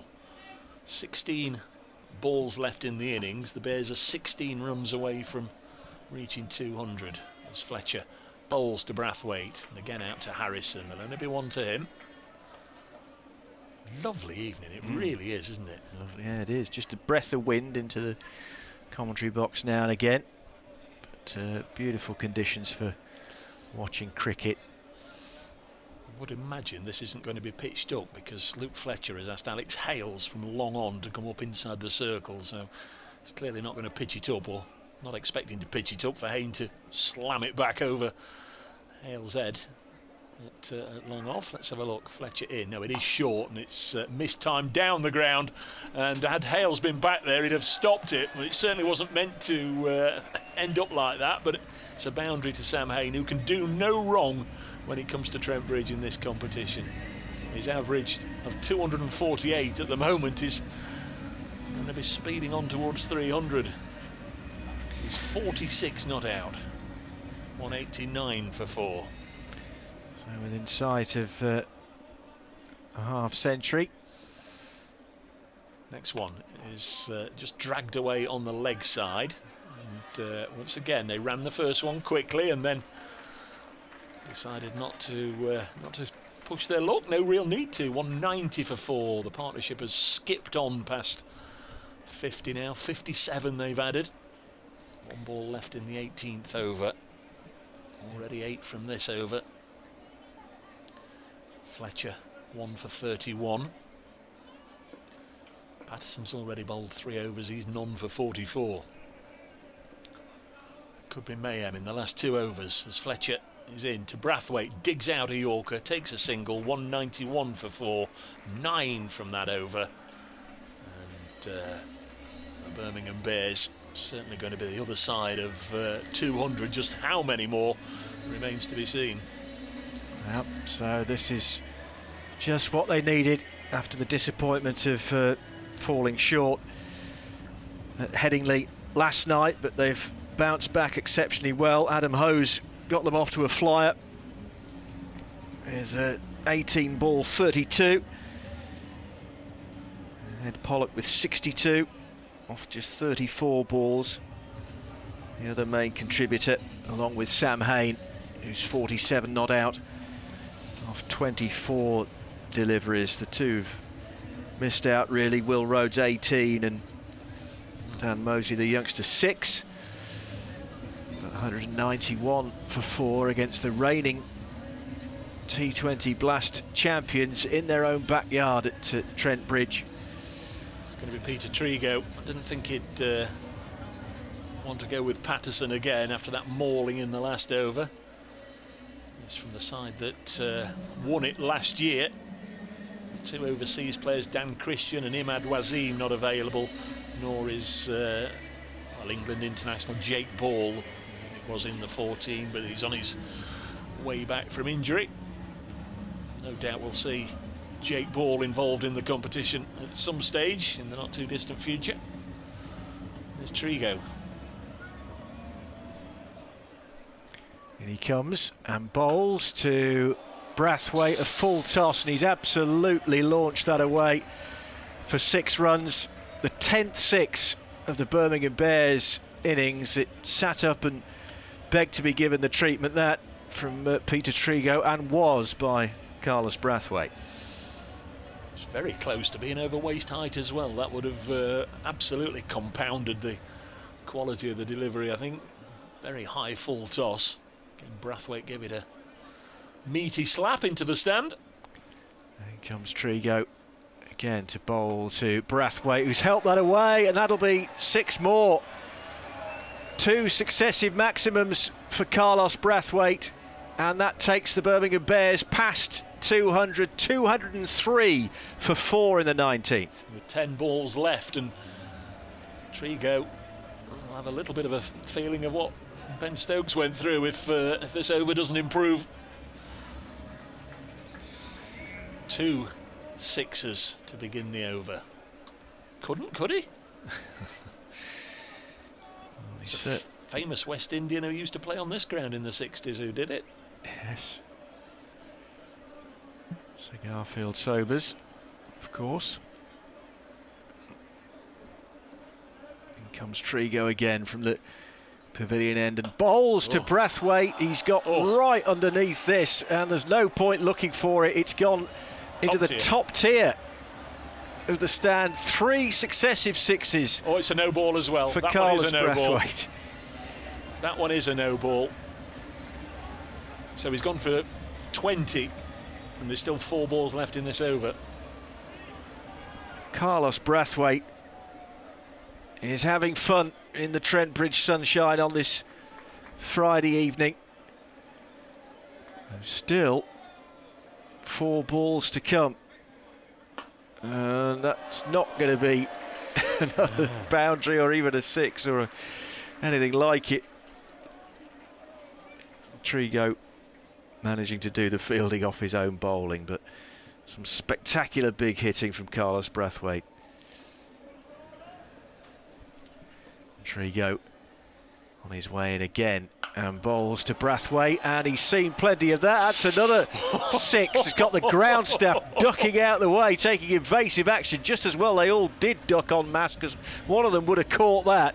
So that's 4 6s in the space of 5 deliveries from Carlos Brathwaite now. So it's 26, I make it, and there's 2 balls left in the over.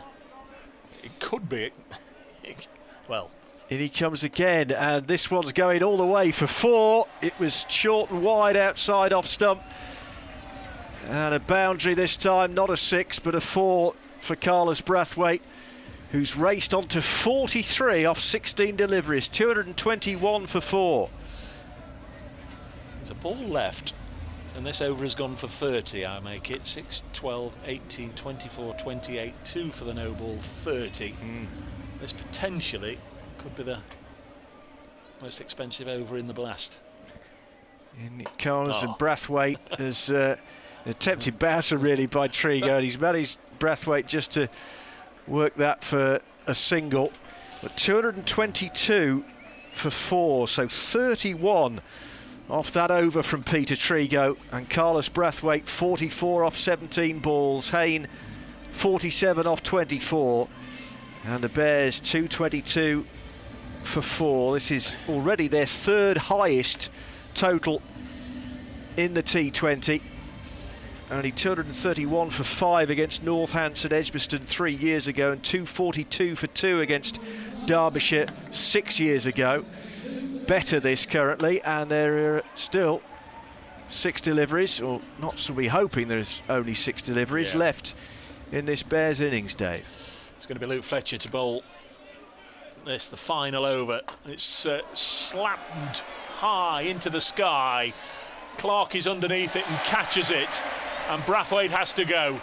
44 from 18 deliveries for Carlos Brathwaite. Luke Fletcher's got him out, but that's a mighty innings from Brathwaite, and I think it's fair to say he's done his evening's work already. I'm sure we'll see him with the ball, but that is tremendous hitting from Carlos Brathwaite. 44 from 18 balls, and then he's mistimed that delivery from Luke Fletcher high into the sky, and running in from long on, Joe Clark takes the catch. 2:22 for 5. Yeah, 4 sixes and 3 fours for Brathwaite. The Trent Bridge crowd, I think, appreciating the entertainment that Carlos Brathwaite has given them tonight.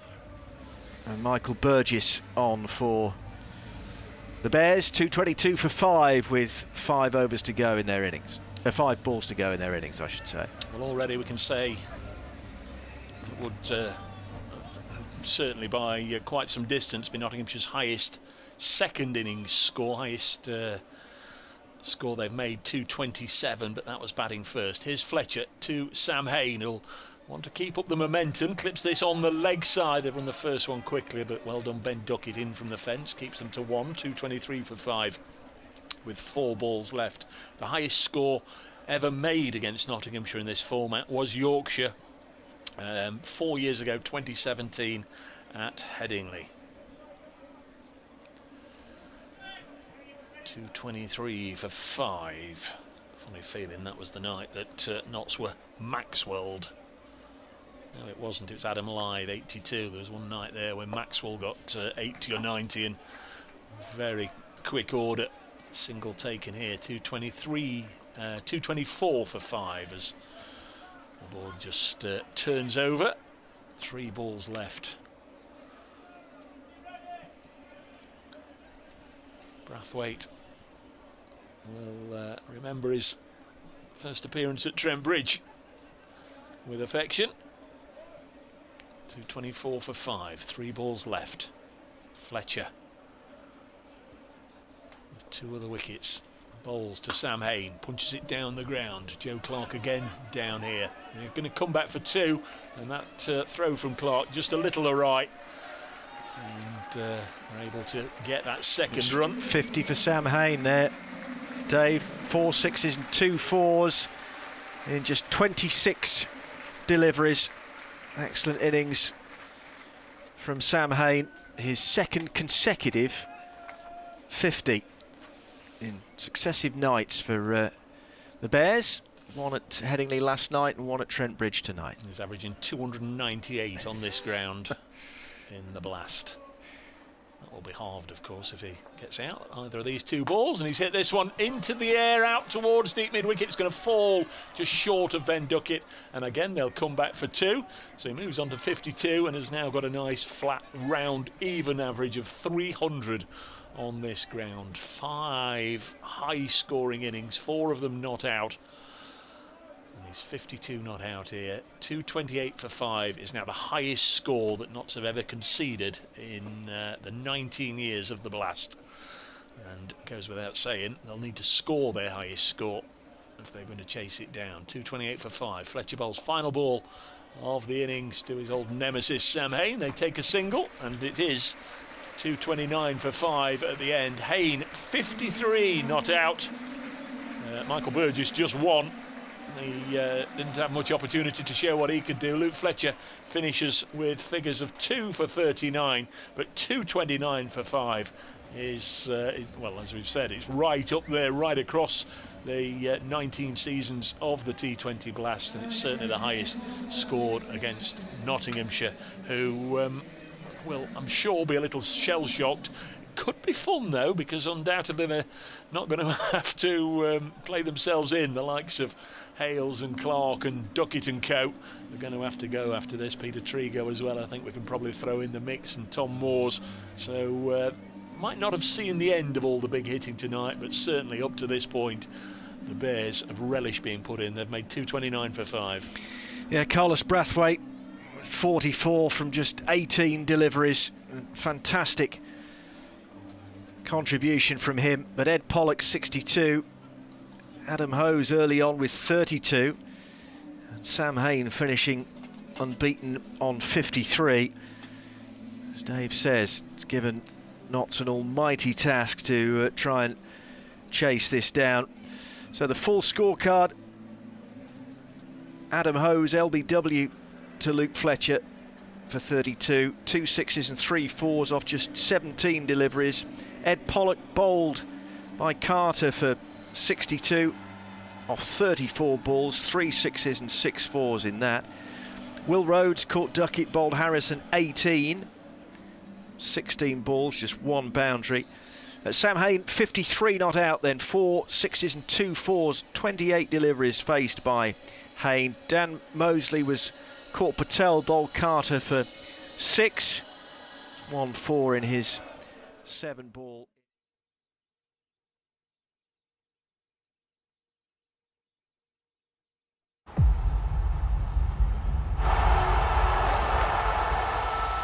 Forget the noise.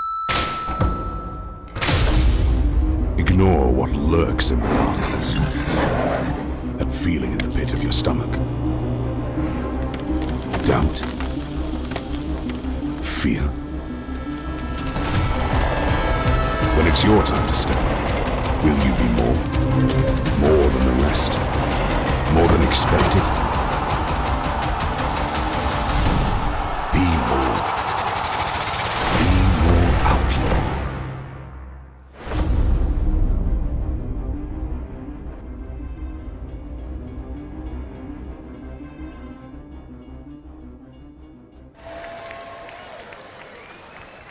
So at the end of the 20 overs, Birmingham Bears finish on 229 for 5. Chappie, a little bit, would you say, some brutal batting out there. Birmingham got off to a good start. That really kind of first partnership, we've spoken about the power play, 70 for 1 Birmingham were at the end of the power play. Do you think they'll be disappointed faces in that dressing room at the moment? I think there will be a few, yeah. I think it's a very good score. There's no hiding from that. There'll be a few bowlers that would have liked to have gone better, obviously. We know it's a good wicket. Like 180 to 200 is probably par. They are over par, but at the end of the day, we've got probably the best batting lineup in the comp. So at the end of the day, I'd say they're probably slightly ahead, but another good power play like we had last night, and I'd say it's even Stevens. So we speak about the power play all the time in T20, and also the fact that it's a good wicket, and also the fact that we've seen the wicket. You know, Hales, Clarkey, they've seen how it plays, and that's quite important, isn't it, for an opening batter? Absolutely, and I think people don't give people like Hales and Clarkey enough credit. They're often put off as dumb hitters, but these blokes spend hours before the game looking at the dimensions of the ground, seeing which way the wind's going. These blokes weren't born yesterday. They know the ground, they know the dimensions. They'll know what they've got to do to win this game, and hopefully they can pull it off. Now, as I said, you know, Birmingham Bears got off to a good start, but also it was very important that we broke the partnerships, didn't we? And we kind of went bang bang with the wickets. Obviously, Calvin Harrison getting a wicket here at Trent Bridge, his first one, which will be amazing for him. And then also Matt Carter and at Radcliffe Road, and following that up. And that can have a big effect in T20, can't it? It can. We know that wickets stem the flow of runs in T20s. It's the main stemmer of runs. So obviously Cart's bowled unbelievably. I think 4 overs to 26, 2 to 26, something like that. It's an unbelievable effort, especially since he's not played much cricket recently. Yeah, Calvin, again, another very impressive young lad. He's come out of nowhere, really. Played him a little bit in the twos a few weeks ago. Impressive character. Obviously deals with pressure well, and I thought he bowled okay, yeah. Okie dokie. Well, we're going to leave it there for 10 seconds. We'll talk about what Alex Hales and Joe Clark need to do in a very short minute or two. We'll see you in a few seconds.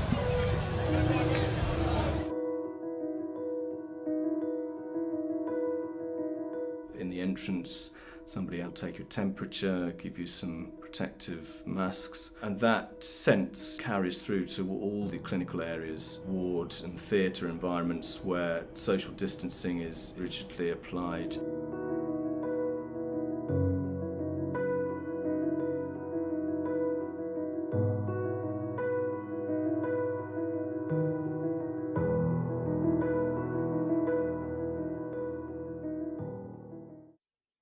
Welcome to Jump Eye Auctions, the nation's favourite online auction house. In our online auctions, you can get everything you need, whether it's fashion, furniture, tech or white goods, all at a price you decide.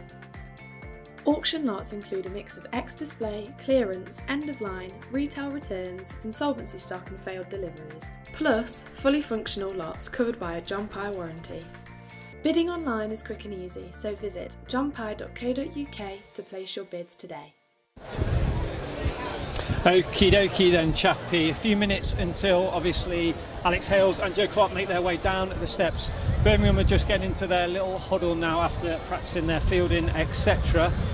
We've seen big chases here at Trent Bridge. Outlaws are very famous for chasing, totals. So although we spoke about a little bit disappointment, maybe they're 20 runs over par, it will still be a positive outlook coming out to the middle. Yeah, as I said earlier, these lads all back themselves. We backed down to, I think, Mulaney or whatever was at 7 or 8 last game. So when you've got players like that coming in lower order, it really does give a freedom to the top order. And the boys know that everyone backs them. They can go from ball one. They've got an unbelievable wicket. It's a great setting. There's a time to do it. They're playing freely. They're doing the nets. They'll play freely in the game. So, and it kind of, all the pressure shouldn't really be on Clarkey and Hale, should it? As we've mentioned, we do back deep. We have experienced players, people like Samit, etc. Mulaney, like you said, and it'll be important to see how we kind of manage the batting roles as well as the innings kind of goes on, will it? Yeah, I think the clarity of people's roles is paramount in T20 cricket, and I think these lads do know where they stay, where their role clarity is in this team. We've got a lot of experience, as you mentioned, Samit, Mulaney, Trigo. There's 600 games between them, so it's no situation the boys haven't been in before. And I always like to keep a positive outlook, and I think we'll go all right, yeah. Exactly. So just to remind you all, Outlaws require 230 runs to win. It's just shy of 12 runs and over. As I mentioned, Birmingham are in their huddle now. The lads are just making their way out of the dressing room. We'll speak to you very briefly at the end of the game, but thank you for your input. And we will now hand you back over to the match coverage, and that's of the voice of Dave Bracegirdle. And also at Edgbaston in 2018, the only two innings that have superseded this one. There are a number of bowlers who just, for whatever reason, didn't hit their lengths. I don't think I've ever seen Notts bowl collectively as poorly. There were so many full tosses. Obviously, it all started right at the top. With Singh Matt Carter's wicket-taking ability to the hill, but he sort of set the tone in the first over with the five wides. Yeah. He did come back strongly and picked up a couple of very useful wickets, but it was a sort of a general malaise that just seeped across the side, and there were a lot of leg side deliveries, there were a lot of full tosses, and there was a lot of punishing strokes. Notts only conceded 13 extras, so perhaps been a little harsh on the overall number of wides and what have you, but there were a lot of full tosses, and as Rob has pointed out, 13 sixes. That's a terrific tally for the Bears. The umpires just now reappearing, stepping over the boundary row. Steve O'Shaughnessy played predominantly for Lancashire, a little bit for Worcestershire, and Paul Baldwin, who didn't play first-class cricket, are the two umpires making their way back to the middle. Will Rhodes, I'm sure, will be going through this little team talk to his players as if they were defending 129 rather than 229, because that's got to be the mindset. You can't sort of switch off and imagine that it's job done, although I think most people suspect it might be job done. All we will say is if Notts are going to get close, it'll be fun to watch, and there's few that I'd rather enjoy setting about this challenge than Alex Hales and Joe Clark, but Rob, I'm sure, will have a different opinion. No, I was just mentioning that that Northants game, it actually finished in a tie in 2018, 231 for 5, which is precisely what Northants also made. That's the only time that the Bears have conceded 230 runs in the T20. And they'll be hoping course not to repeat that here tonight. As Dave has been saying, if they do, it will certainly be fun to watch. This is BBC Radio Nottingham, BBC Radio WM and BBC CWR. Live T20 Blast cricket on a Friday night in the East Midlands sunshine here at Trent Bridge. And the Birmingham Bears have certainly made hay in the sun. 229 for 5 from their 20 overs. Pollock 62, Hayne an unbeaten 53, Brathwaite a spectacular 44, and Adam Hose a lively 32 as well. 13 sixes and 16 fours, and Joe Clark is going to face the first delivery to be bowled by Danny Briggs, Dave. Yeah, I think Notts have already seen enough of Danny Briggs this season to last a lifetime. He was terrific at Edgbaston a couple of Sundays ago as he spun the Bears to victory. Can Notts set about him in white ball format? Clark is away, chipped this one just to the left of Danny Briggs and gets a single. Just a pleasant push, but it was in the air. And Briggs got elastic arms, or rubber arms, been able to stick them out like the wings of a condor. He might have been able to catch that, but Notts are away.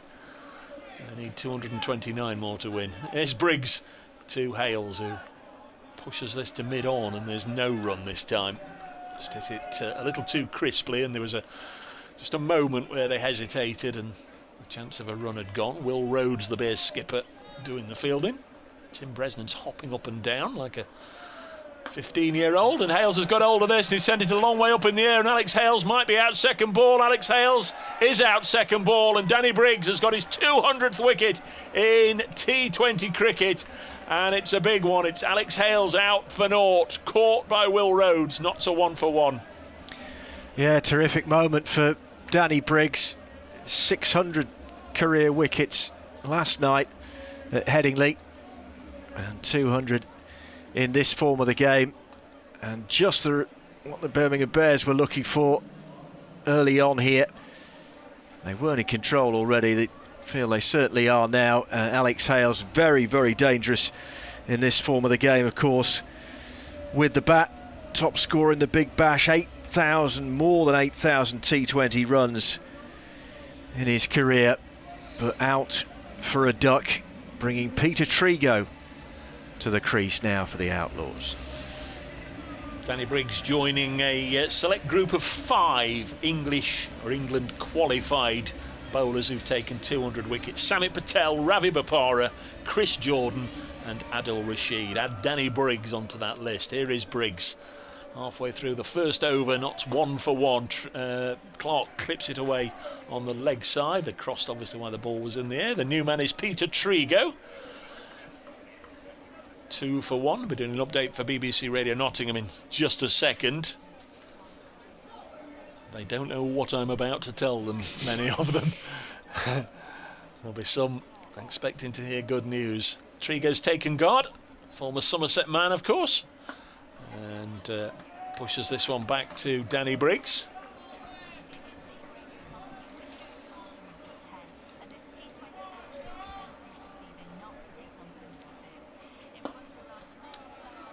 Single taken. Well, those 4,000 fans that came here were really expecting a treat tonight, a run fest, if you like. They have seen it, but not from the side they would have wanted to see scoring the runs, I would imagine. Predominantly Nottinghamshire supporters inside the ground, this 4,000 that you've mentioned, but they've had to witness Birmingham Bears, the Warwickshire side, if you like, rattle up 229 for 5. That's the highest score ever made against Notts in T20 cricket. There were 3 leading contributors. Ed Pollock, the left-handed opener, made 62. Sam Hayne finished 53, not out. But the West Indian, the Barbadian explosive hitter Carlos Brathwaite scored 44 from just 18 deliveries just before the end. So Birmingham 229 for 5. It gets worse. Notts have lost Alex Hales in the first over. They're 3 for 1. And Dan Mosley bowls the second over for the Birmingham Bears. That's a dot ball to start it. Peter Trigo. Mosley from Nuneaton, just 19 years of age, and this next delivery takes most of the pace off it as he dives in his follow-through. Brathwaite backing up, but they still scramble through for a single, the Outlaws. 4 for 1 in the second over.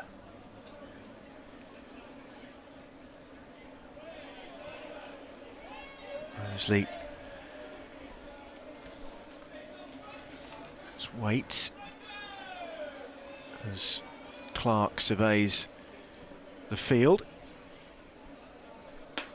He's in and bowls, and he got hold of that one. Did Joe Clark. Notts will need plenty more of those. All the way to the fence in front of the cover boundary for 4 runs. Sat up for Clark, and he made no mistake. Notts leading run scorer with 371 in this competition last year. But there won't be any more just at the moment, because that next delivery is straight to Will Rhodes at mid-off from Clark. Mosley already back and bowls, and take a single to Miles at long on. 9 for 1. Going to be very interesting just to follow the Duckworth-Lewis Parr score on the board. Already at this stage to be on target. Notts need 24 on the board. And he's given that some air as Trigo, but it's bounced away from the 2 fielders that were in pursuit of it. Down in front of deep extra cover, and it's going to be 4 runs, so 4 runs to end that second over. 10 runs coming off it from Dan Mosley, and Notts Outlaws, who need 230 to win, are 13 for 1 after 2. A new road. Clark and Hales put 76 on for the first wicket in the power play. First wicket went down with the final ball of the 6th over. Different this time, they've lost a wicket in the first over. Trigo's out there, of course, who went for a lot of runs when he bowled. And we're looking to try and get some of them back. Here's Briggs getting another over, and this one's just off the top edge as Joe Clark tries to pull it away on the leg side ambitiously. He's looped it over Michael Burgess, the keeper, and been a little fortunate there. We did see 1 or 2 of the Bears batsmen have a stroke of fortune like that at the start of their innings. Next delivery straight through into the gloves of Burgess as Trigo tries to pull on the leg side and missed it. 14 for 1. Michael Burgess enthusiastically whipping off the bails. Both former Sussex players, of course. Briggs the bowler, Burgess the keeper, and Trigo clips this away for 4 on the leg side. That's a nice bit of timing from Peter Trigo. It's Ethan Brooks out there on the leg side doing the fielding on the rope there. I'm not sure who he's on the field for, but getting an opportunity just to get out there and run about, do a bit of fielding. 18 for 1. Might become apparent who's off the field in a moment or 2. Next ball is hit down the ground. It's a big hit and it will go for 6. Trigo showing that all the power in this match doesn't belong to the Warwickshire top order, the Birmingham top order. Mighty blow from Trigo for 6. Very little backlift there, Rob. It just flew over long on for 6. Yeah, I just wondered for whether Sam Hain maybe got underneath that. In the end, it finished about half a dozen rows back, so the answer was an emphatic no. But Trigo giving the Trent Bridge crowd something else to shout about. It's interesting there that he's received the ball from the crowd, thrown it in, and the umpires have said, you've got to sanitise your hands. So James Pike, the Notts physio, has just run over to Sam Hain and given him some sanitising gel. The ball, meanwhile, is also being sanitised. 24 for 1. I think Hain was probably looking into the sun as well. Next ball is helped away for 6 more by Trigo. A mighty blow. It's not a full toss, it's catching. Almost literally. Plenty in the crowd. Yeah, that was not quite as straight as the previous one towards Sam Hain, but it was just as effective and about a dozen rows back this time.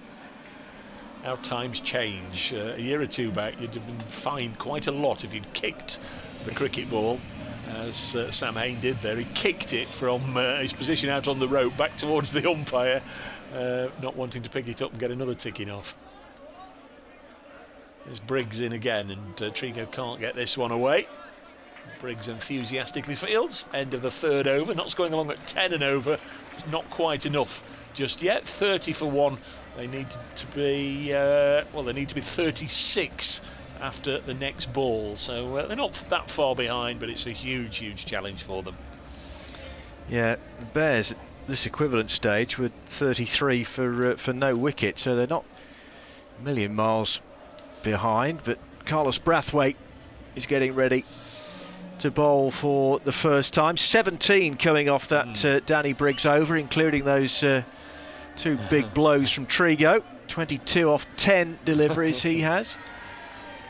Trigo will be looking forward to getting his own back if he can, but at the moment he's at the non-striker's end. Here's Ricky, the man with Ricky on his shirt. Brathwaite, huge Barbadian, runs away from us and bowls, and he tried to bang that in short. As he caught down the leg side, he is.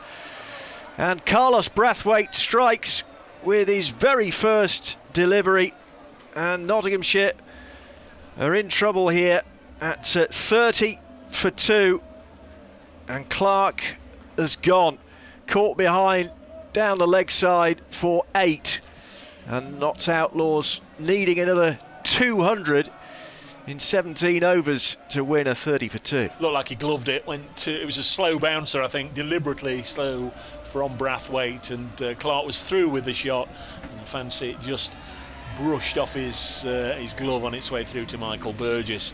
So Notts 30 for 2. Here's Ben Duckett, who saw Notts over the line at Edgbaston last October the 4th, remember, finals day.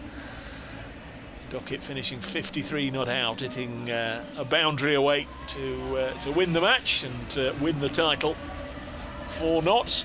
He's got his work cut out here, 30 for 2. What an evening Brathwaite's having. I said he'd never forget his first visit to Trent Bridge. Wicket with the first ball. 44 not out. For those of you joining us late, you missed a treat. 4 6s and 3 4s and just 18 deliveries he was from out. He was out. Don't call him not out. It was Carlos Brathwaite. Oh, did I say not out? Yeah, no, he made 44. I think Fletcher got him, didn't he? He did, but it was a terrific display of batting. Here he is with the ball. He's in and bowls to Duckett, who's off the mark straight away, and that's gone very fine for 4. Diving Ethan Brooks on the boundary. Can't cut it off, and Ben Duckett off the mark straight away with 4 runs.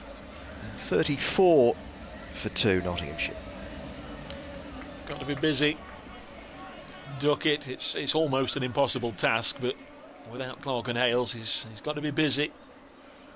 Brathwaite comes in again and bowls. Not timed very well by Duckett, but a slight misfield. They come through for an easy single, 35 for 2. When you look at the Duckworth Lewis, it's not going to be called off for rain, folks, but we just look at it for a comparison, and with the fall of that wicket, they're now 13 behind where they should be at this stage. And it will go up and up and up with every wicket that falls. Brathwaite there again and bowls to Trigo this time. He turns it neatly away off his legs, and they jog through for a single. 23 off 11 now for Trigo. 36 for 2 the Outlaws total in pursuit of 230 to win. It's only Trigo's 3rd match in this format. 4 Notts, got 31 in last year's final, 35 at New Road on Wednesday, and 23 from 11 so far here. Brathwaite in again and bowls, and slower delivery, and Duckett chops it into the offside, but it's cut off at the edge of the circle, so no run. 36 for 2 with 1 ball to come in the 4th over. Brathwaite 1 for 6 currently, having struck with his very first delivery to have Joe Clark caught down the leg side off the glove. Michael Burgess for 8. Brathwaite is there again, in and bowls to Duckett, and he's seen that very well. That's all the way for 4 runs. 40 for 2 at the end of the 4th over, so 10 coming off that first Carlos Brathwaite over of the match, although he did take the wicket of Joe Clark, his very first ball of this T20 Blast encounter, but Notts Outlaws 40 for 2 after 4. Just elsewhere quickly in the North Group, Durham made 181 for 8, Yorkshire 18 for 1 after 3 overs, Derbyshire 209 for 6, Leicestershire 23 for 1 in the 3rd. And the other game in the North Group was a 7 o'clock start, Worcestershire Rapids 158 for 5 with 3 overs left.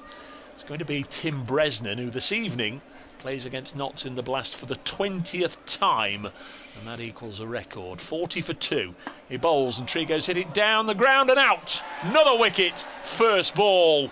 And Trigo's gone for 23, just chipping fairly tamely to mid-off.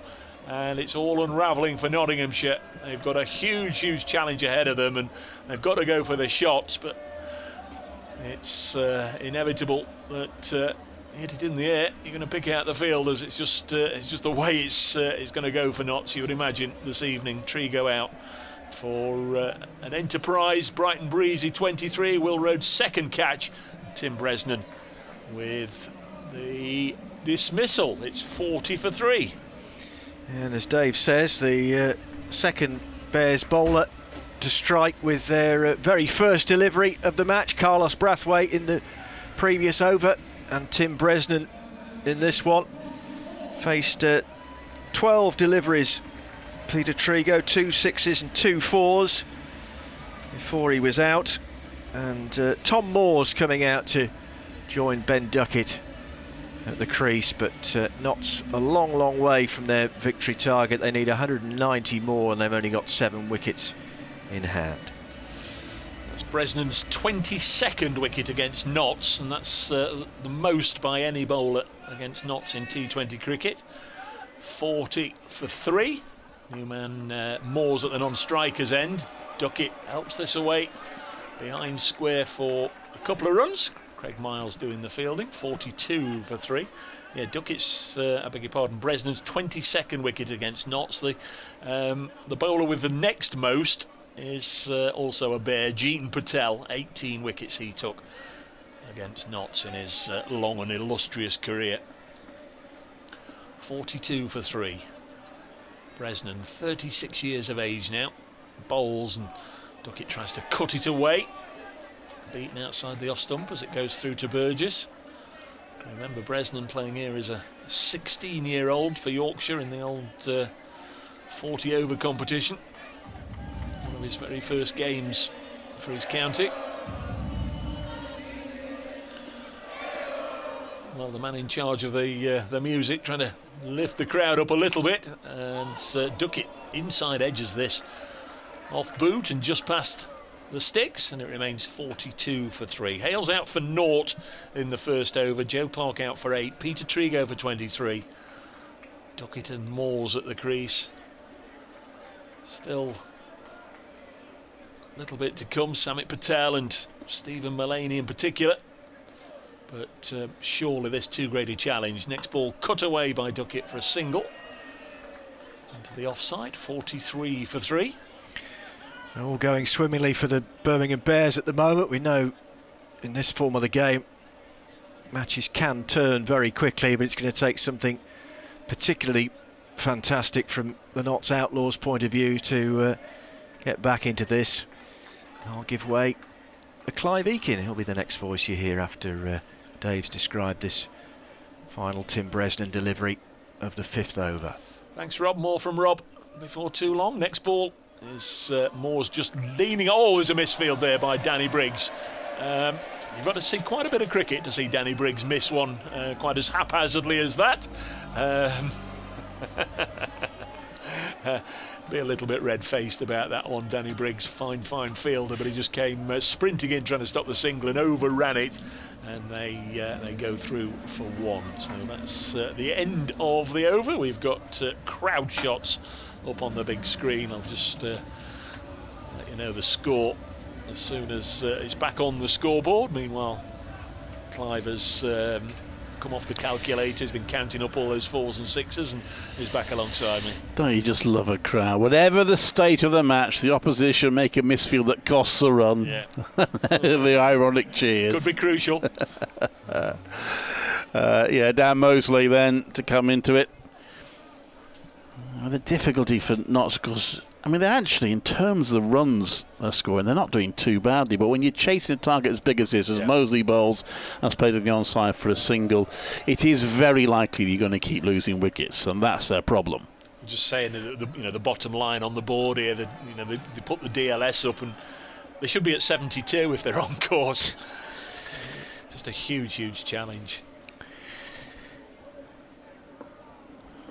It's Mosley into bowl, and that's a lovely shot from Duckett. He moves across his stumps to give him room to launch that over the back of square leg. That must have gone very close to going all the way, but it is signalled a 4. But a terrific shot from Duckett, 49 for 3.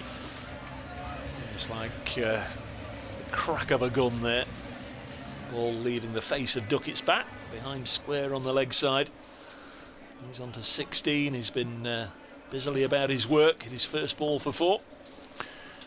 Yes. Mosley comes in, tries to repeat the shot. He's going to get runs, or at least not so. He tried to sweep. I'm not sure whether he got anything on it. We'll soon find out. Oh, it's wides. Well, it's 2 wides. They ran 1, and it 1 for the wide itself. So it must have missed everything going down the leg side.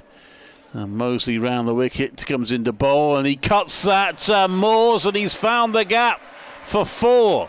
Tom Moores, who's a player who's scored runs against the Bears in the past with a pretty aggressive bat.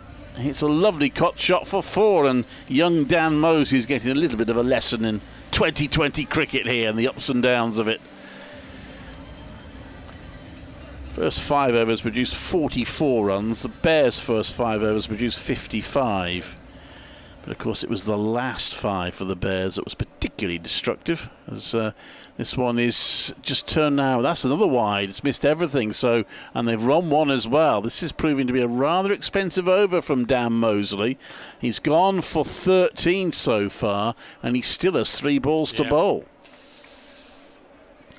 Not quite Trigo to Brathwaite-esque, but yeah. This one, he sways, he might get something back here. He's appealing for an LBW, but I think he's just pleased that Duckett missed it completely. Duckett's frustrated, and it is a precious dot ball. He comes in now to bowl, and that's played onto the leg side, but straight to a fielder, so there's no run. So Dan Mosley just fighting back a little bit, but he still has 1 more ball to bowl. The last 5 overs, by the way, for the Bears produced 84 runs. You've got to bear that in mind if you're doing comparisons over by over. Mosley bowls, and he makes room. Duckett hits that down the ground, and that's gone straight for 4. He hit a couple of splendid shots out over Ben Duckett, and he's just keeping Notts interested here with that over. 61 for 3. They took 17 off that over. But they do lose the power play, 70 for 1 against 61 for 3. Ethan Brooks, Clive, has been on since the start. Yes, I've been trying to work out. Ed Pollock, I was just having a look. Could be, yeah. Call Ed Pollock doing anything that might have caused an injury, but let's hope he's not, because it's not a frontline bowler. That's the. Well, there is that. Oh, is that not Ed Pollock? I thought I just saw 28. Yeah, there's Ed Pollock. Is Adam Hose out there? We'll work it out eventually. It's going to be Craig Miles anyway to bowl the first over outside the power play, the 7th over of the innings. Tom Moores is on strike on 6. 61 for 3. Right arm round the wicket, I beg your pardon, for Miles, and Duckett clips it down to Bresnan at long leg. And there's a single taken, 62 for 3. This partnership now worth 22 from 14.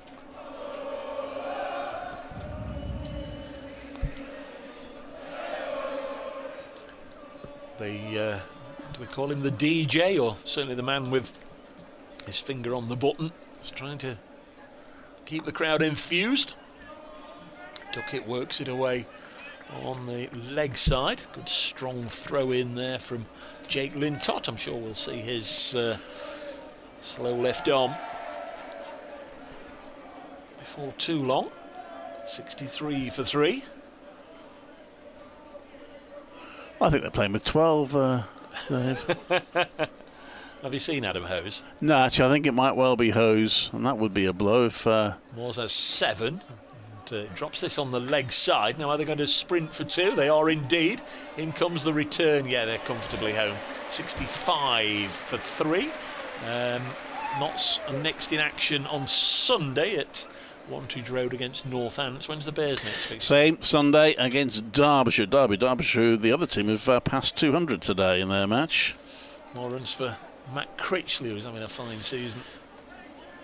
65 for 3. Moore's on 9 with that scampered 2 on the leg side. Next ball is dug in short. 2 umpires will have a look at each other and say that's fine. That's 1 for the over. The Bears are playing something like, is it 5 away to begin? Yes, well, obviously because the Edgbaston test is on, so they've got 5 away games in a row. And I think Hampshire are playing 7 away and then 7 at home. I think Lancashire are playing lots of home games at the moment, aren't they? Probably because, yeah, it's just the way it works.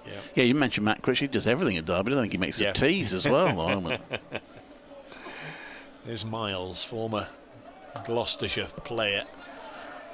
This one's steered into the offside, fielded by Danny Briggs, who got the big scalp of Alex Hales for his 200th wicket in the format in the very first over. They didn't, they only bowled 1 over Miles last night. I guess he's in the team, also partly because of the long handle he has with the bat, which probably puts him ahead of Ollie Hannon-Dolby in terms of selection.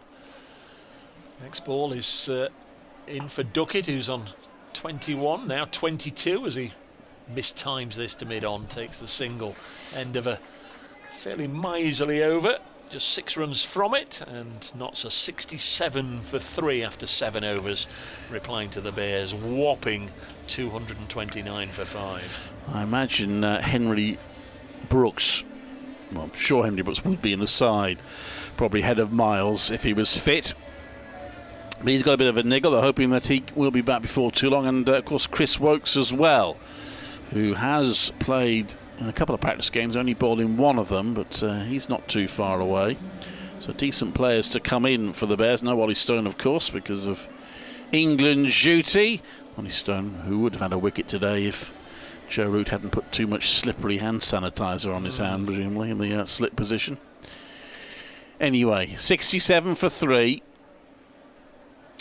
I have to say the Bears at the moment still very much in control, but Notts haven't given up by any means. And Brathwaite, it was a strange ball. Now this is an interesting one. It is called a wide. He will argue though that Duckett was moving that far across the stumps, that why shouldn't he bowl it there, but he's not given that allowance, so the wide is called. 68 for 3. Quite right, he's not bowling at the batsman, he's bowling at the stumps.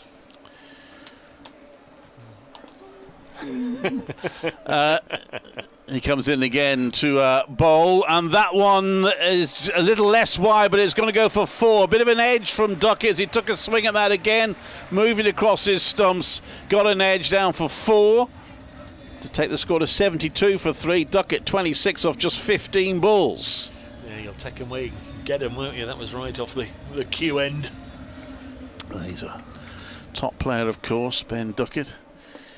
As Brathwaite comes in round the wicket to bowl, and Duckett has pulled that onto the leg side, straight to a fielder for 1. Fielder by Sam Hain. It'll be interesting to see whether Hain has started really well in the competition this season, having done well in past years, whether he finally might just get an opportunity for England in the white ball game this season. feel it's sort of now or never, don't you? He's been doing it for 3 or 4 years, as you say. Brathwaite comes in to bowl to Moores, who swings and misses.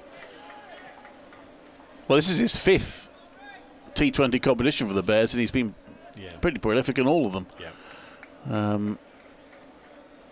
And the other thing this year is he's actually finding a bit of red ball form as well, which has eluded him somewhat in recent years. Brathwaite round the wicket to Moores, pitches that one up. Moores has launched that high. Has he got enough on it? I think he has. Sam Hain watches it sail over into the front row of the crowd. It is a 6. And Duckett is not giving this up, or the Moores, I should say. That one moves on to 16, 79 for 3.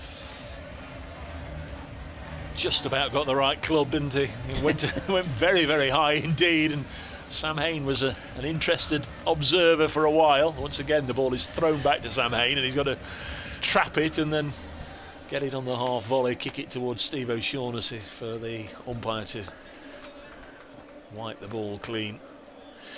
Well, 12 off the over so far, and he wants to get on with it here. Brathwaite, he comes in quickly to bowl, and that's launched high. I think that'll be safe. 2 fielders chase it, and it bounces between the 2 of them, and they're through for a single. Moores, 17 off 10 balls. These 2 are still fighting for the Outlaws, 80 for 3. Been update for Radio Nottingham in just a second.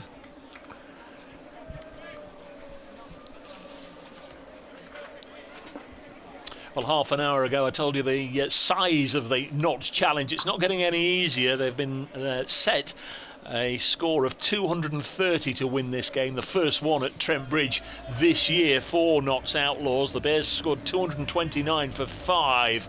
Lots and lots of big hits for the crowd to enjoy. 4,000 in here, but they were then rocked when Alex Hales departed in the first over of the reply out to Danny Briggs for 0. Joe Clark's gone for 8, and Peter Trigo's followed for 23. So we're in the 8th over. We're just about to begin the 9th over, and Notts are 81 for 3, still requiring 149 more.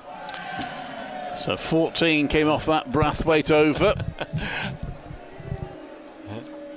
Oh, I think I got on Radio Nottingham there for a moment. Here's Miles in, and Duckett puts it away on the leg side. All the way through that, I was waiting for the screen, the video screen, to put back to the actual score, not realising we've got a TV monitor in front of us here. I didn't really have I knew it was somewhere sort of between 75 and 85. Anyhow, it didn't turn back in time, so whatever we guessed was there or thereabouts. It's 82 for 3. Miles bowling his second over. This is the scourge of the modern game for commentators. Moores has 17. Next ball is hit down the ground. That's a big blow from Moores. He's not bothering running. He knows he's got hold of that one, and it's another one in the crowd for 6 by Tom Moores. It's been 1 or 2 grounds around the world. I think they did it at the Oval once or twice, where if you catch it in the crowd, you can win yourself £1,000. I think there'll be one or two candidates this evening to. Not sure you're not going to afford that, could they, today? Make a few quid, no. It's a nice clean hit from Moores. 23 off 11, 88 for 3. Well, Notts just got to keep going. Who knows if they can get a partnership, avoid losing wickets for a while. They could put some real pressure on the Bears yet. They are 8 runs away from where they should be at this stage of the innings, according to Duckworth Lewis. But of course, there was that massive finish that the Bears had to their innings. A leg by a fancy will be taken here. Let's just have a look. Now Paul Baldwin has given it to Tom Moores, so a single taken. He's on 24. I was quite pleased that Moores hit that 6 or whatever happened, because I think they were just trying to start up a Mexican wave of, and a funny feeling they might be having another go at it, which I don't know, sometimes it can be a sight just to liven up a dull game, but this is anything but a dull game. I have to say this crowd has been somewhat more soberly behaved than some of the crowd was yesterday at Headingley. So I think they're starting 89 for 3. Here's Miles halfway through the over. Oh crikey, banged it in short. Ben Duckett tried to Play the scoop, tried to deliberately lift it over wicketkeeper Burgess, just trying to get something on the rising ball, but didn't. And it remains 89 for 3. It's going, Clive, it's going. Duckett's just arguing that was over head height, but I don't think the umpire even signalled one for the over, which I think he was disappointed with for being over shoulder height. The next ball sit out into the deep by Duckett. He'll only get a single, so that's 90 for 3. He's had a little chunter there, Ben Duckett, but 50 partnership off 31 balls. It's been a decent effort from these two. I'll tell you what, they do get close, we're in for some real entertainment. Like you say, I think they've got to get ahead of the rate, haven't they? Because you can't really expect them to get 80 odd in the last 5. Moores has 24, back on strike, 90 for 3. Miles bowls to him, clipped away firmly on the leg side towards deep mid-wicket. They'll come back for 2. And a home. Moores on to 26, 92 for 3 after 9 overs. So it's a decent over for Notts. 11 off it. Thank you. And well, that's 1, 2, 3, 4, 5, 6 double-figure overs. The Bears managed, I think it was 11, but that of course did include a 31 and a 22. Notts are 8 behind at this stage, but I think it's fanciful to imagine they're going to get within striking distance, really. But I think the best they can do is just get up there. If they can get 180, 190, it's going to keep the run rate relatively within check, going further into the group. I haven't seen Jake Lintott yet, which is interesting, but we're going to see Tim Bresnan. Change of ends for him, took a wicket with his first ball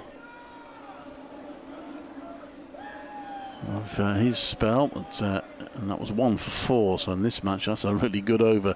He comes in now to bowl to Duckett, who's down on one knee, and it certainly won't be 1 for 4 in this over, because that's launched away over mid-wicket for 6. A really classy T20 shot from Ben Duckett, beautifully picked up, and Notts are 98 for 3.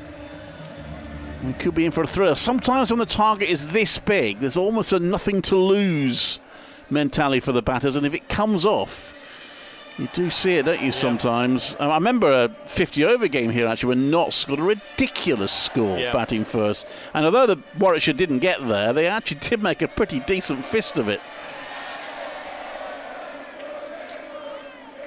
Oh, here we go. Here's the football chant. Dear, oh dear. Euro starting tonight. Had plenty of this last night. Bresnan comes in to bowl to Duckett, who's again repeating the shot, and he's got hold of it again. And could this be the Carlos Brathwaite over? 2 sixes from Duckett. He moves on to 42, 104 for 3. And never nice for a bowler to see the first 2 balls of an over hit for 6. And Bresnan has at least been around for a while, so he'll do his best to respond. Now then, 104 for 3. Bresnan's dropping the man out now to where Duckett's been hitting those 6s. So he's got him out on the square leg boundary and the mid-wicket boundary. 104 for 6. This over, 6-6. Bresnan comes in to bowl to Duckett, and it's a short delivery. Duckett pulls it in again. He looks imploringly at the umpires, who've ruled that it was shoulder height but not over head height. So it's not a no ball, and it is the 1 for the over above shoulder height, and at least Bresnan's managed to prevent this over going for 6 sixes. He comes in to bowl to Duckett again. 42 off 23 balls from Ben Duckett, and he's got a leading edge there, but he's going to get away with it. And in fact, it's going to go all the way for 4 down to third man. Bresnan stands with both hands on hips, looking despairingly Because after 2 glorious sixes, that was a false shot from Duckett, but he's got 6 for it anyway. He's taken 16 off the over, and there's still 2 balls to go. Yeah, Tim Bresnan with work to do here to haul this back, having gone for 2 sixes and a 4 so far. 1 for 20 and 2 deliveries left in this over, Clive. The first of which he's bowling now to Duckett. Again he's got a leading edge. Again he's going to get away with it. Again he's going to get 4. That goes straight behind him. Wow, and Ben Duckett brings up his half century in 25 balls.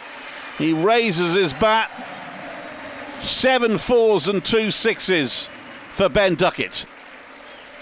And this is keeping the Notts supporters, this 4,000 crowd, interested after the Bears posted that massive 229 for 5, but they're giving it a go here, the Outlaws. That one's a wide delivery from Bresnan, which Duckett has to settle, evading a single along the ground. Some muted applause, but the damage already done this over. The 100, which seems an age ago now, came in 56 balls, which means the second 50 took just 23. Let's just do the comparison. The Bears 100 came in 54 balls. They're only 2 balls behind. And that second 5-over block has yielded 69 runs. And now Jake Lintott comes in the attack and probably thinks, thanks, skipper. Trying to tie these two down, particularly Duckett. 21 off the over, by the way, that last over. Yeah, Lintott. He comes and Duckett goes for a reverse sweep, but he's picked out the man on the edge of the circle. Ed Pollock, and Ben Duckett has gone, and the 4th Outlaws wicket goes down with the score on 113. That silenced the crowd here at Trent Bridge. And Jake Lintott striking with his first delivery. That's the 3rd Bears bowler to do that tonight, after Carlos Brathwaite, Tim Bresnan, and now Jake Lintott. Although the crowd, quite rightly, appreciating the entertainment that Ben Duckett has brought us. But he's gone. Caught Pollock, bowled Lintott for 51. Yeah, well, Malay needs a very capable batter coming in, but how the Bears needed that, and Jake Lintott celebrated it every bit as enthusiastically as all the footballers are going to celebrate every goal in the Euros over the next couple of weeks. Well, why not? Having bided his time, waited until the second half of the Outlaws innings, and then gets rid of the real danger man for Notts, Duckett, who, like several of the Bears batters beforehand, had got the bit between his teeth, as Lintott is there again and bowls to Mullaney, the new man, the Notts skipper, in the absence of Dan Christian. Was away with Australia, the normal T20 skipper for the Nottinghamshire Outlaws, and Mullaney gets off the mark with a single into the offside. 73 in 6 overs, that partnership between Duckett and Moores. Lintott left armour in again and bowls. Attempted sweep by Moores, but doesn't beat Burgess, who was standing right on his leg stump effectively there. Lintott already back to his mark. He's in, and that's swept away by Moores, but he'll pick out the man on the boundary rope, Brathwaite, who kind of stumbles awkwardly as he do you know what? I thought that was a fielding. Terrific piece of fielding, because that bounced horribly in front of him, and he adjusted very well. It's the one where you almost thought he might sort of go over on his ankle as well, but thankfully he didn't. As Lintott is there again, and Mullaney's got hold of this. That's a maximum. No point looking where that's going. It's finished halfway back in the crowd. Mullaney quickly onto 7 for the Outlaws, 122 for 4. And picked it up beautifully. And Bears will they will be getting anxious. They will be thinking about that game against Northants at the end of last season. Most of these players involved in that, not quite all of them. No, the target was a smaller one. Similar sort of scenario where you thought the game was all but won, and they couldn't stop the opposition getting there. Lintot's there, and Mulaney's tried to repeat it, but it's not going to clear the boundary. Oh, but it's pushed over the boundary by the man underneath it, Mosley, who was trying to take the catch right on the boundary rope, but he's ended up pushing it over the rope in his efforts to try and catch it there, Mosley. Well, he's neither done one thing or the other, hasn't he? He probably really should have just parried that back in, because he was never going to be able to hold on to it without going over the ropes, and he sort of half tried to do that, but didn't succeed. So successive sixes for Mulaney. This one's right in the block hole from Lintott and just squeezed out by Stephen Mulaney. So 126 for 4 at the end of the 11th over. So 13 came off that Lintott over, but he did strike with his very first delivery to get rid of Ben Duckett for 51.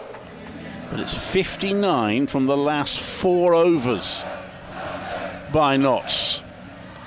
So they are fighting back here, and it's rich entertainment for the crowd. Great game for the crowd to be back in, and the crowd have been terrific, I have to say. They're all spread out, of course, because of COVID, which in a way is a good thing, because we've got atmosphere all around the ground. And Will Rose is bringing himself on now. Ball's round the wicket, bit wide, and it's slapped away by Moores, and he'll get 4 for it. So Rose can't repeat what 3 other bowlers have done. They get a wicket with his first ball. Instead, he's slapped for 4. Moores under 31. Yeah, and Tom Moore's taking up the challenge where Ben Duckett left off. Of course, Mulaney's come in and struck those couple of solid blows as well. And he is a big hitter.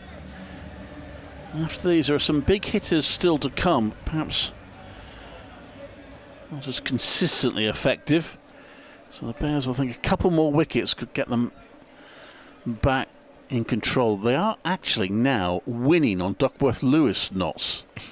Rose comes in round the wicket, the ball, and Moores has a swing and doesn't get hold of it, and it rolls back to Rhodes, who's grateful to field. Duckworth-Lewis pass score 129, they're 130 for 4.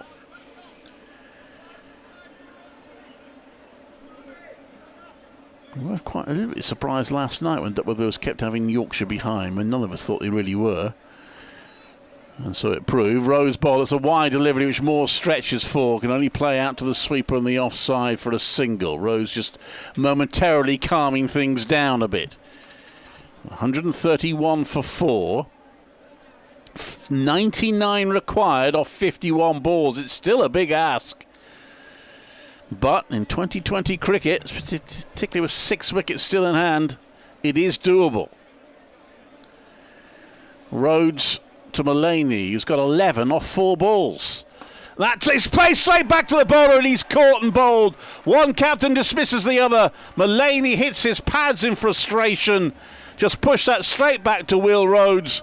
Grateful to take the catch. It's 131 for 5. Yeah, and that becomes the Outlaws again. Stephen Mulaney looked to be in the mood to try and keep up some of the momentum that Ben Duckett and Tom Moores had begun to generate, but caught and ball Rhodes for 11. 5 deliveries, 1 6 and 1 4.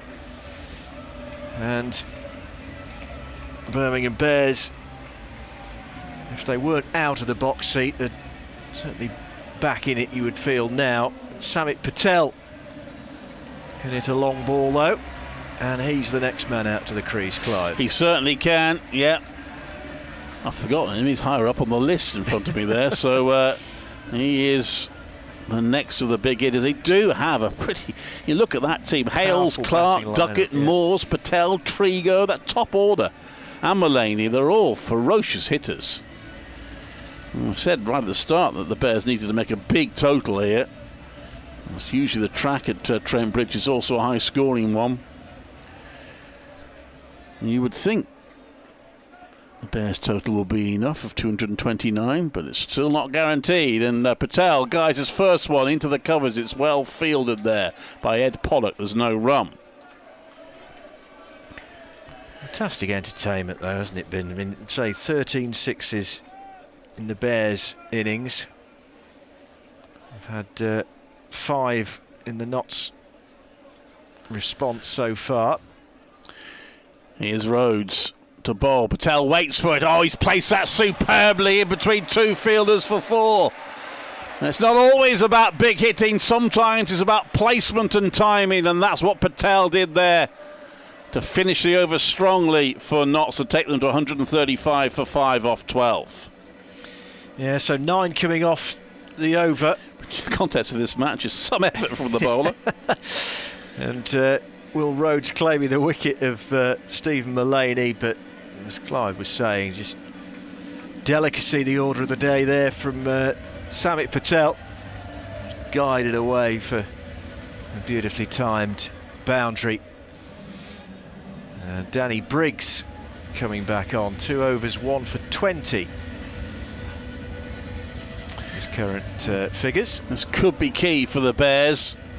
He's a key bowler for them, Danny Briggs. You think he's going to have a big part to play for them this season.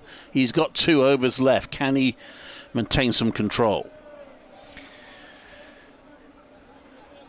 As the last of the evening sunshine fades away, still lovely conditions for cricket as Briggs comes in and bowls to Moores. He's hoisted that to the leg side, but there's a man, Miles, on the boundary who cuts it off, so restricts them to just a single. 136 for 5. Patel takes guard. Scored 12 the other night at New Road. He's there and makes room for this next delivery from Briggs, but again picks out Miles on the cover boundary. There's just 1 more to the Outlaws total, 137 for 5. Right hand, left hand combination, so bit of a switcheroo for Tom Moores, and Moores has worked that away. A little bit of pad as well for just a single.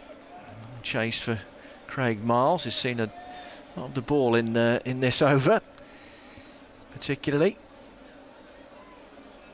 And Briggs in again to bowl to Patel. He's given this plenty of air, but he's found the gap for 4 runs. And Mars will chase that, but thuds into the advertising hoardings for Samit Patel. It's not ticking along to 142 for 5 with 2 balls to come in this Danny Briggs over. You probably need 2 boundaries and over Notts. That's the first from this one. And this one from Briggs just comes off the shoulder of Patel's bat. In fact, it didn't. It clipped the thigh and signalled a leg by the umpire. 1 more to the total though, 7 extras now, 143 for 5 with 1 more to come. And Moores, has he found the gap for 4? He has. Far too much pace on that. Slapped away by Tom Moores into the offside, and 147 for 5 the Notts total at the end of the 13th over, in pursuit of 230 to win. 12 off that Danny Briggs over. And that's what they need at the moment. Notts about 12 and over. So 83 required from 42 balls. And Carlos Brathwaite comes back into the attack. 1 for 24 in his 2 overs. Bears keep taking wickets, but then more Notts batsmen come in and Hit the ball to all parts. And it's a very different situation from the one that Notts faced against Worcester the other night when they were chasing a much lower target and got into a bit of a pickle. In a way, they can almost play with more freedom here. There's not a great deal of thinking to do. They just got to score lots of runs. And that's a swing and a miss by Patel. Good ball from Carlos Brathwaite. Patel trying to make room, but the ball followed him. And he couldn't get anything on it. And Michael Burgess takes it behind the stumps. A bit of a Mexican wave going in one corner of the ground. Pleasant evening here in Nottingham. The sporting corner of the city. That one is guided out into the offside, but it will go straight to Ed Pollock. It will just be a single for Patel. 148 for 5. Patel has wasted little time and moving on to 10.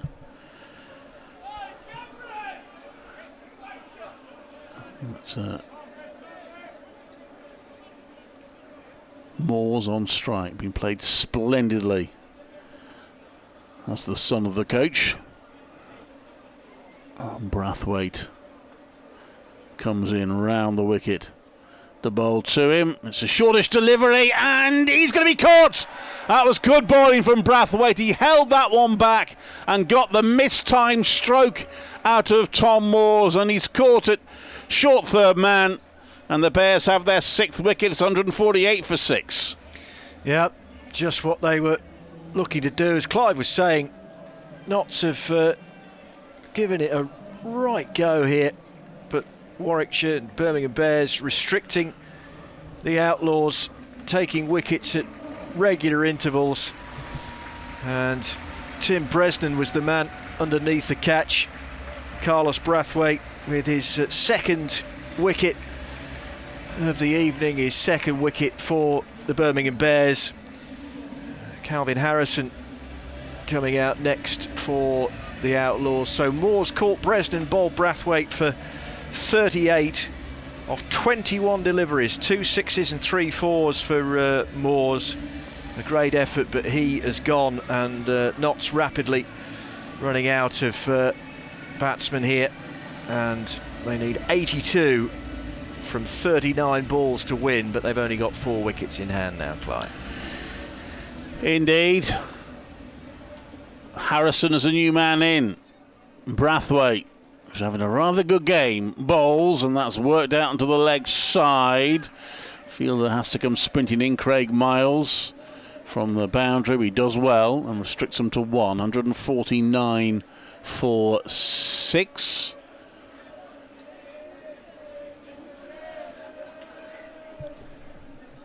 And Samet Patel on strike. Possibly Notts' last really big hope now, Patel, and he pulls that onto the leg side. He's got 1. It will only be 1. Ethan Brooks has been on throughout the innings. Adam Ho's been off the field, which is a worry for the Bears if he's got an injury.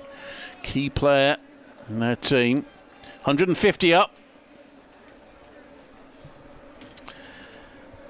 And that has come in 83 balls. This next one is played the backward point for a single. It will only be a single. So the third 50 took just 27 balls. The second actually took just 23. So they're scoring at a decent rate, but they're probably losing wickets at too high a rate. 14 overs bowled now. They've got 6 to go. They still need 79 to win. They're 151 for 6, and to take you through to the close, Rob Gurney will be joined by Dave Bracegirdle. Clive, thank you. So the Birmingham Bears should see themselves home from this position, you'd have thought, unless Samet Patel really starts to cut loose. But it's Calvin Harrison who is on strike at the start of the 15th over, bowled by Danny Briggs and worked away by Harrison for a single. Briggs 3.1 overs now, 1 for 32 his figures. Dismissed Alex Hales for a duck. Patel goes down on one knee, doesn't really get hold of that, picks out the fielder So it'll just be a single. 153 for 6, Dave. It's been rich entertainment. I know it hasn't gone the Outlaws' way, but as a contest, it's been, not a contest, but as a spectacle, it's been a really good game to watch. As that next delivery is worked into the onside, as chase out to the boundary, but successfully accomplished. Just a single to the total, 154 for 6. Yes, Dave. very much. You'd like to think the crowd have enjoyed it. They've just given him a bit of jip there. They didn't go for a second. As Patel, is that the long handle, and that's gone all the way for 6. Another maximum in this richly entertaining game of T20 cricket. 160 for 6 knots. I guess games have been won from this situation before, not very often, and I still don't rate the chances above perhaps 1 or 2%, but you never know. You never know. Samit's been scoring runs in the Derbyshire Premier League on Saturdays and the Lancashire League on Sundays this season. He's had 4 or 5 centuries. This is a different kettle of fish, though. As Briggs is in, and Patel quite timed this one, and Miles, I think, out there does the fielding, and there will be just a single. 161 for 6 with 1 ball to come. And this over from Briggs. So this fella can bat, Calvin Harrison. We've seen him score a century here in red ball cricket. As Briggs comes in and bowls, but that's straight to the fielder from Harrison. So a dot ball to end the over from Danny Briggs. 161 for 6, so 30 deliveries still to come. 69 more required by the Outlaws to win. It's just the fact that you look at what's to come, really. Luke Fletcher, who's not been able to buy a run this season, top score of 2 so far. Matt Carter, it's his first game of the season on Wednesday night, and Dane Patterson. So there's not a lot in the shed. Big hope with Samit Patel. 69 from 30. There's Lintott. Slow left arm. They used to call them Chinamen and Googlies, didn't they, back in the way Sir Garfield used to bowl this sort of slow left arm bowling when he got sick of bowling quick. Bowls to Patel, backs away and pulls it straight to the fielder in the deep. Ethan Brooks, the sub-fielder, on for Adam Hose, and there's only a single. 162 for 6. Knots need boundaries, and lots of them. Danny Briggs finishing, by the way, with 1 for 41 from his 4 overs this evening. Yeah, it's an important one, wasn't it? One that took him to 200 in T20 cricket. This one just goes away from Harrison, and the fact that he was backing away, didn't really have a chance to get anything on the ball. Precious dot to the Bears. Lintott once more bowls, and a reverse hit away for runs. That's a glorious shot. Terrific shot from Calvin Harrison. Could have done with it travelling another 18 inches or so and clearing the rope, but that's a very special switch hit. Lovely blow. 166 for 6. 64 required from 27. Again, the ball will have to be sanitised. Trent Bridge looking an absolute picture. Got a glorious sunset. An update for Radio Nottingham in just a second. Here is Lintott to bowl to Harrison, who's on 8. Full toss, clipped onto the leg side.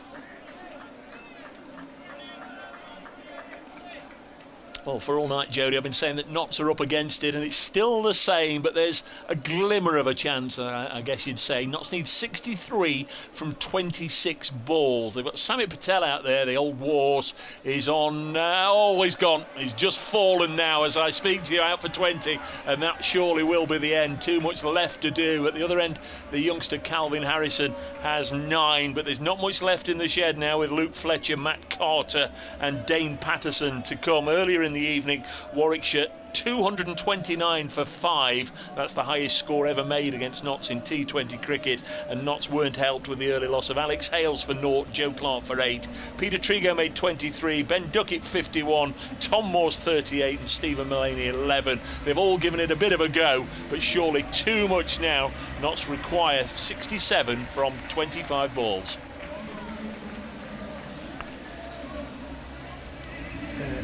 Ed Pollock with his second catch of this match, the leading edge from Patel, and a simple catch for Pollock. A second wicket for Jake Lintop, 2 for 19 he has, with one delivery to come in his second over. 13 balls, a 6 and 2 fours from Samit Patel.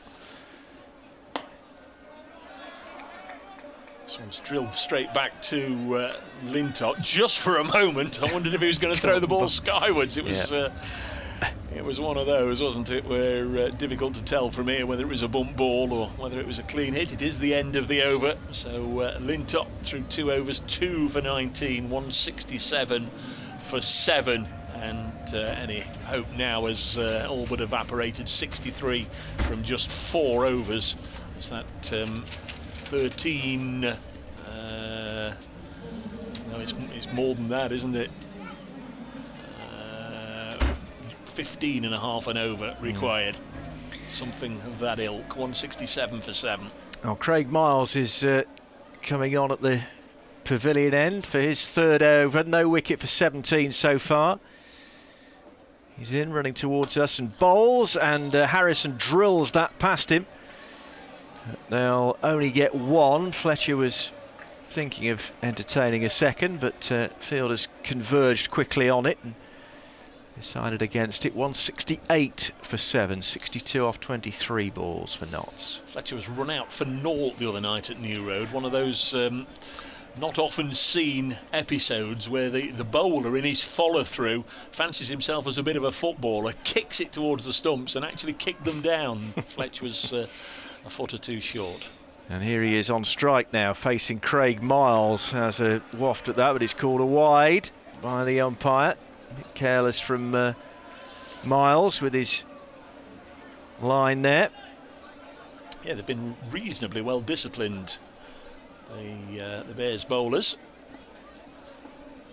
But that's wides in consecutive overs. He sets off again in towards us and bowls to Fletcher, who's got an edge on that, but it's going to go all the way for 4. There's no slip in place, and Luke Fletcher off the mark with a boundary. 173 for 7. And in 7 championship matches this year and now 2 T20 games, that one blow has given Luke Fletcher his highest score of the season. He's had a couple of 2s, but now he's got a 4 to his name. Will it be the springboard for a little bit of swashbuckling here late in the day? Miles in again and bowls to Fletcher. This is turned into the onside. There'll be a comfortable single. Take Fletcher on to 5, 174 for 7. Ethan Brooks on as a substitute fielder, coming in off the boundary on that occasion to do the necessary.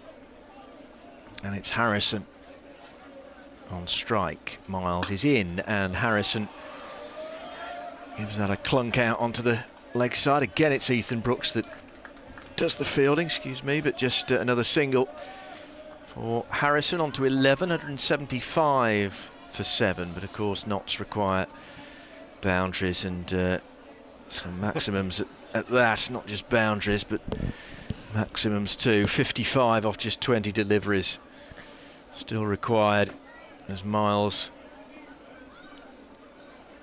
comes in and bowls to Fletcher, and that's played straight back down the pitch. You'll note that Craig Miles is running back to his mark. The Bears have got to begin their final over by 20 past.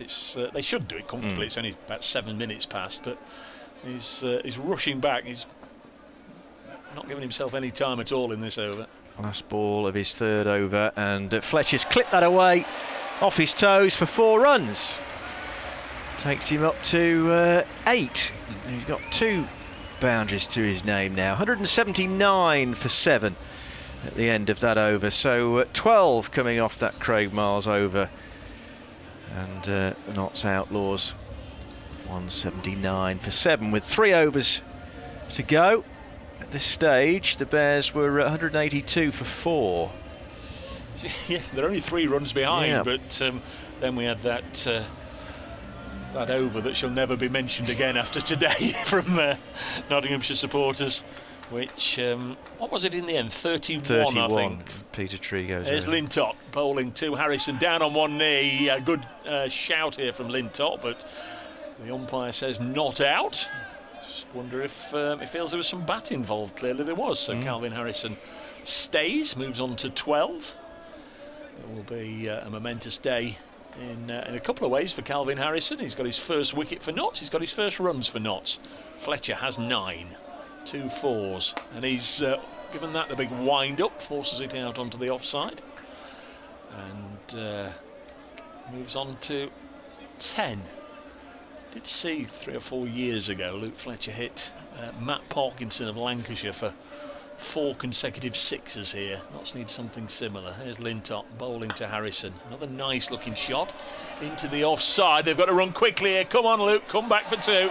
Misfield by Brathwaite. It was almost 3. It was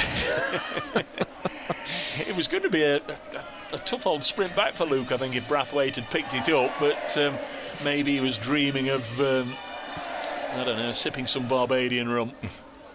Lintott bowls a reverse from Harrison, but he's hit it straight to the fielder, and they'll only get a single.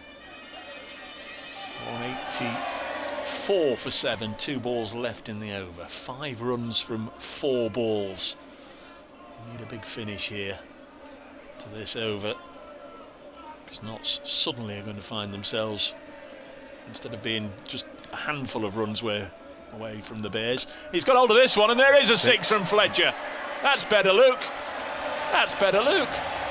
190 for 7. Fletcher on to 16. Yeah, and 40 required now by Nottinghamshire, with 13 deliveries thereabouts to come. Yeah, that's correct.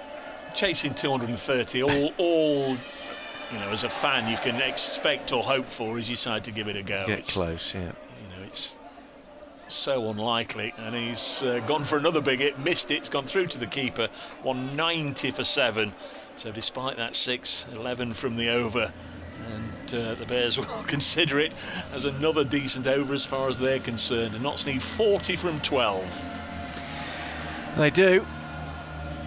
So just staying professional here. These last 2 overs, not giving the Notts pair too much to throw the bat at. Tim Bresnan is coming back on, 1 for 25 from his 2 overs. 9 sixes now in the Notts innings, to go with the 13 that we saw from the Bears. 4 in 5 balls from Carlos Brathwaite. That's extraordinary. As we said, 31 off that one Peter Tree go over, the penultimate one of the Bears innings. Fletcher 16 from 8, Harrison 16 from 14. It's Fletcher on strike now, Bresnan bowling, and they'll get a single, but that's all they'll get. In fact, no, they'll come back for 2, because it was a misfield by Danny Briggs, so it gives Notts an extra run. That was clumsy, really. It was. Shouldn't have allowed Fletcher back on strike.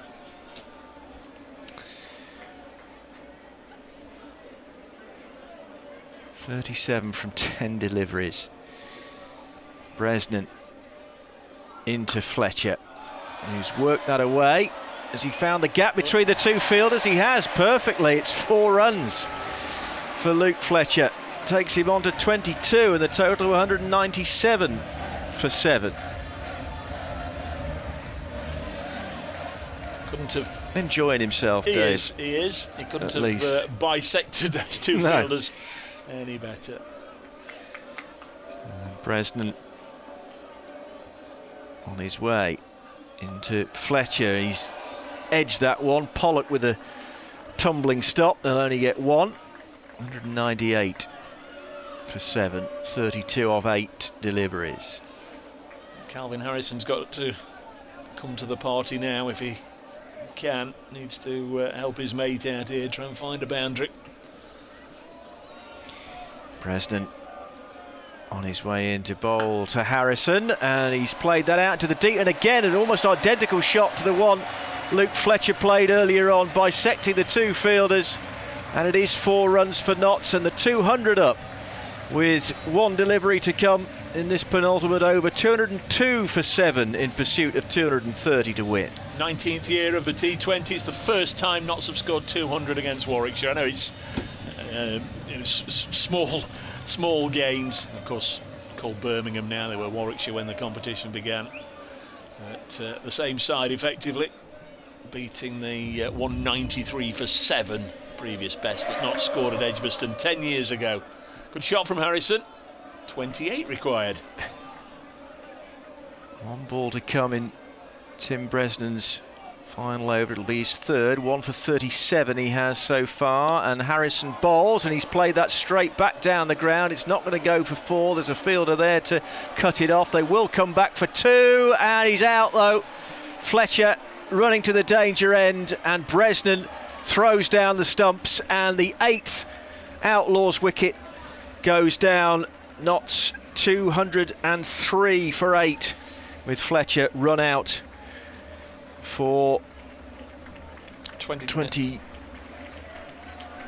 I think it's 23. 23. We'll get some confirmation. Yes, in just 23 off 11 deliveries, and he's on his way. 203 for 8, and Fletcher entertaining. 11 deliveries, a 6 and 3 fours. Here I say he was the one running to the danger end as the throw came in, and didn't make his ground in time.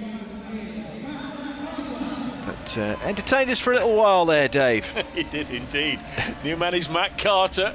I've seen him clear the ropes a few times. Also Dane Patterson, who's still to come. So they're not without hope, but it's a very, very slender hope. There's 1 over left. They require 27. Matt Carter will be on strike. It's going to be Tim. Well, the board says Tim Bresnan. This isn't. This is Craig Miles down here with ball in hand. No, the ball says it's Bresnan bowling. It isn't. So Miles, it is 203 for 8. Matt Carter on strike. A bouncer pulled away. Just take a single. 204 for 8. So 26 required from 5 balls. As they say in America, you do the math. One more delivery really, and Warwickshire virtually home. Unless this next one goes for 4 or 6. 204 for 8. Craig Miles into his final over, none for 30. Bowls into the pads of Harrison. It's going to be a leg bite, and that should just about do it. 205 for 8. 25 needed from 4 balls. I guess for Craig Brathwaite, big bombs, and we could have the second tie of the week, but highly unlikely. Matt Carter has got to clear the ropes 4 consecutive times. Here's Miles. 205 for 8 bowls and hit away. It's going to be caught, and is. Another wicket goes down. 205 for 9. Matt Carter just doing all he could really to clip it out onto the leg side, trying to find the ropes but couldn't, and it was a good catch coming in from the deep square leg fence. Yes, it was Jake Lintop that took the catch, and Craig Miles claiming the wicket. 1 for 30 he has, and last Notts Outlaws batsman Dane Patterson comes to the crease. Rob, I love working with you. I've sat here with you for a county championship match, which the Bears won. Yes. I've sat at Edgbaston with you for a county championship match, which the Bears won. And with 3 balls left, I think you'd better go for the hat-trick and see your boys home. you've got me for the return at Edgbaston, David, a few weeks as well, as Miles comes in and bowls, and that's down the leg side. It'll be a wide. So one more to the Outlaws total, 206 for 9. So 24 from 3 deliveries.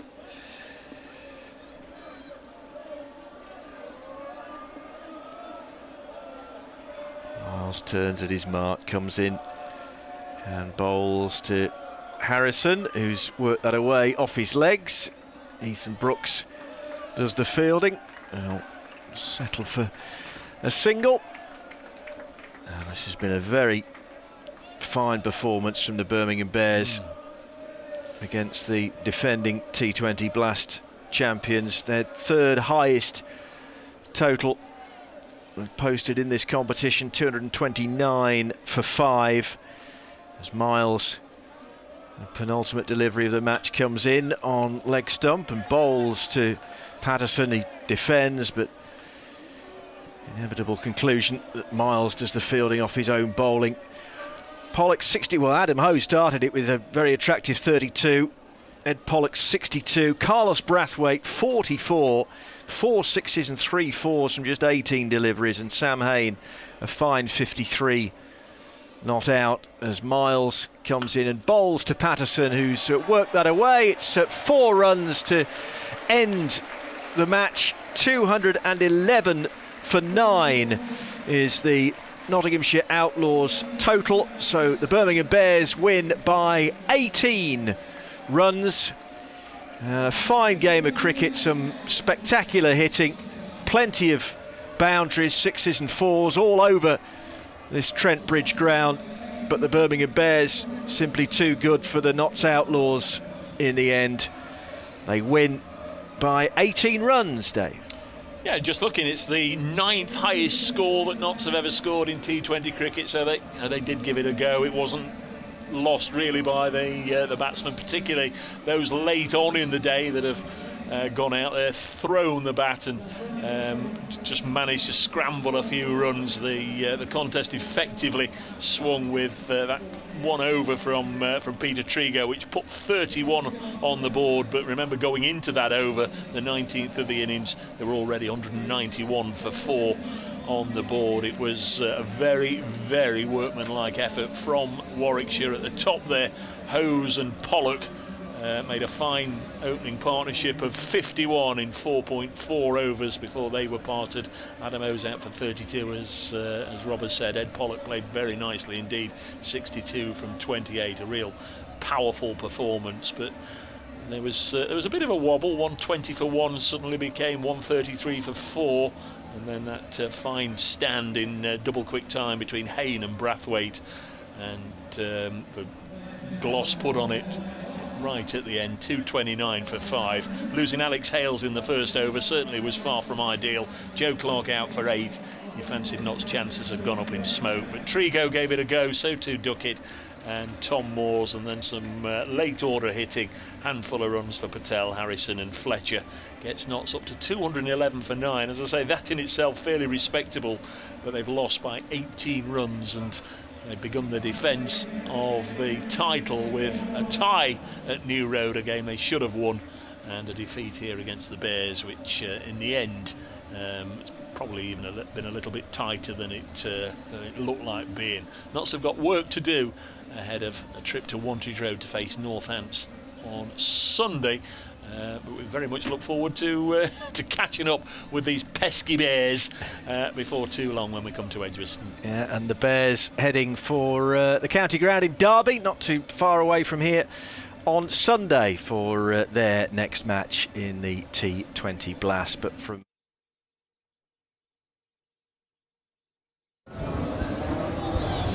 So at the end of the game against the Birmingham Bears, it is the Bears that take the victory by 18 runs. Zach Chappell joins me. We were just saying there before we came live in studio that, you know, the boys gave it a go, but unfortunately too many runs by the Bears, which was the highest T20 total that has been posted here at Trent Bridge. So, you know, we have to give some credit to them as well, but yeah, 18 runs shy. Yeah, I think at the end of the day, what we finished, 18 runs, 211.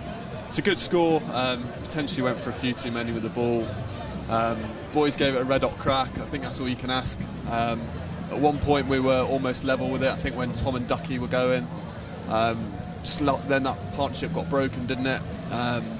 It became a little bit few too many wickets in clusters. But I think the boys gave it a decent effort. Credit where credit's due. They played well, Warwickshire. I mean, 9 times out of 10 that kind of score gets you the win, so it just shows you that in this format you just don't know what kind of score you need to post to get you that victory. Absolutely. I think especially in this era, scores have gone up and up. Trent Bridge is obviously a fast scoring ground, 5 yards either side of the fielder, and it's 4. There's a couple of good performances from them. Thought their Chinaman bowled well, but I think Ducky and Tom played nicely, but it is what it is. They played well, Warwickshire. And for you personally, obviously it's been great having you by my side. We've had some people tweet in, Right Said Fred, Mitchell Brothers. I mean, I'm going to take that as a compliment. I don't know about you. Mate, absolutely. 2 boiled eggs in a bag, aren't we? So we do have a thing there. You are Boldy 1, I am Boldy 2. Absolutely. But for you personally, just looking at the Blast, what are you looking to, get into the squad, get in the teams for this year? Absolutely. I've got a little niggle in my ankle at the moment, but it shouldn't take much longer than a week to get better. But yeah, I'm hoping to be up there for contention for the squad. Add something a little bit different, maybe a little bit more pace, a few more variations. But we've got a strong squad, so we'll have to wait and see. But yeah. Cool. Well, Chappie, it's been really good. Thank you. Enjoy it. Take care of yourself. I'll see you soon. Thank you very much. I am going to ask Ben Duckett. He's just literally taking some photos with his friends. Do you want to go over and say, come on, Ducky? Yeah, I'll get him over. On the live stream. So, anyway, while we wait for Ben Duckett, Ben, you're on the line.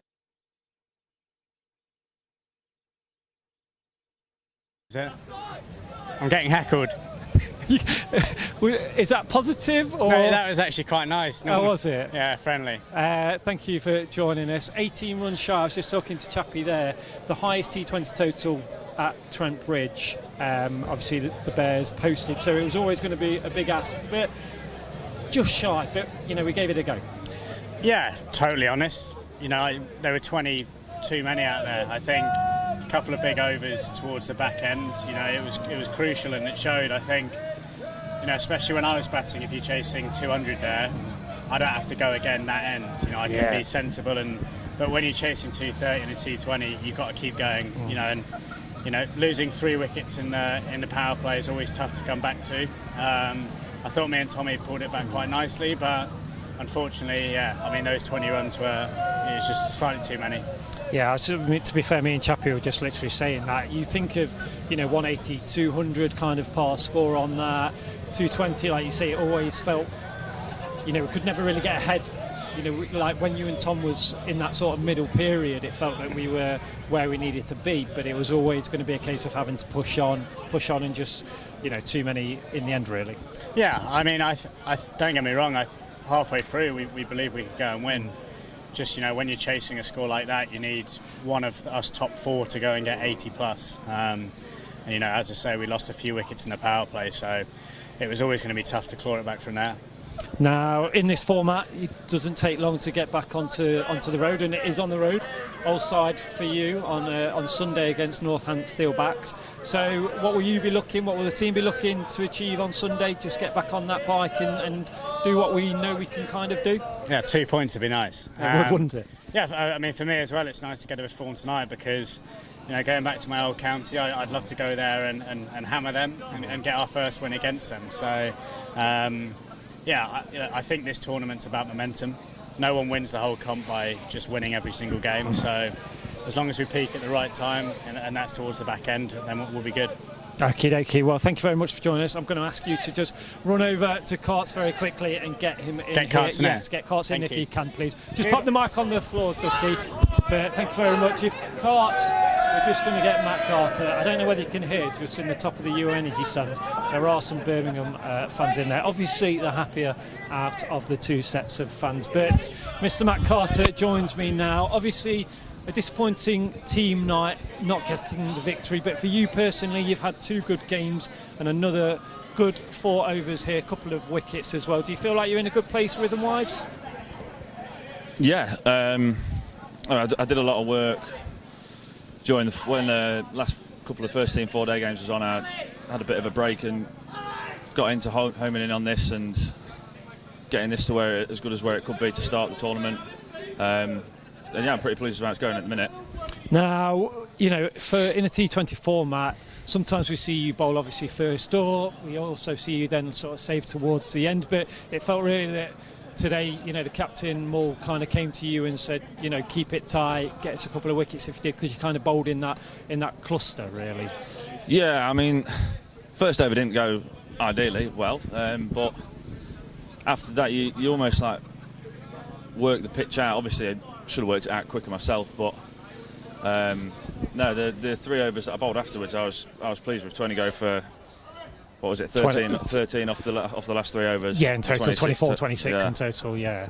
I was just saying there to obviously Ben Duckett there that with this format, you know, it's such a jam-packed schedule. Day off tomorrow, you know, optional training, etc. But then a trip to the Steelbacks on Sunday, then a trip to Durham, you know, 2 days after that. Is it just about not looking too far ahead? We know the talent that's in the room. We've got experience in there, and just keep a level head. Yeah, I think we'll just take it game by game. Obviously, when we do have a day off, like you say, we can either train or chill. Like, but we've always got we've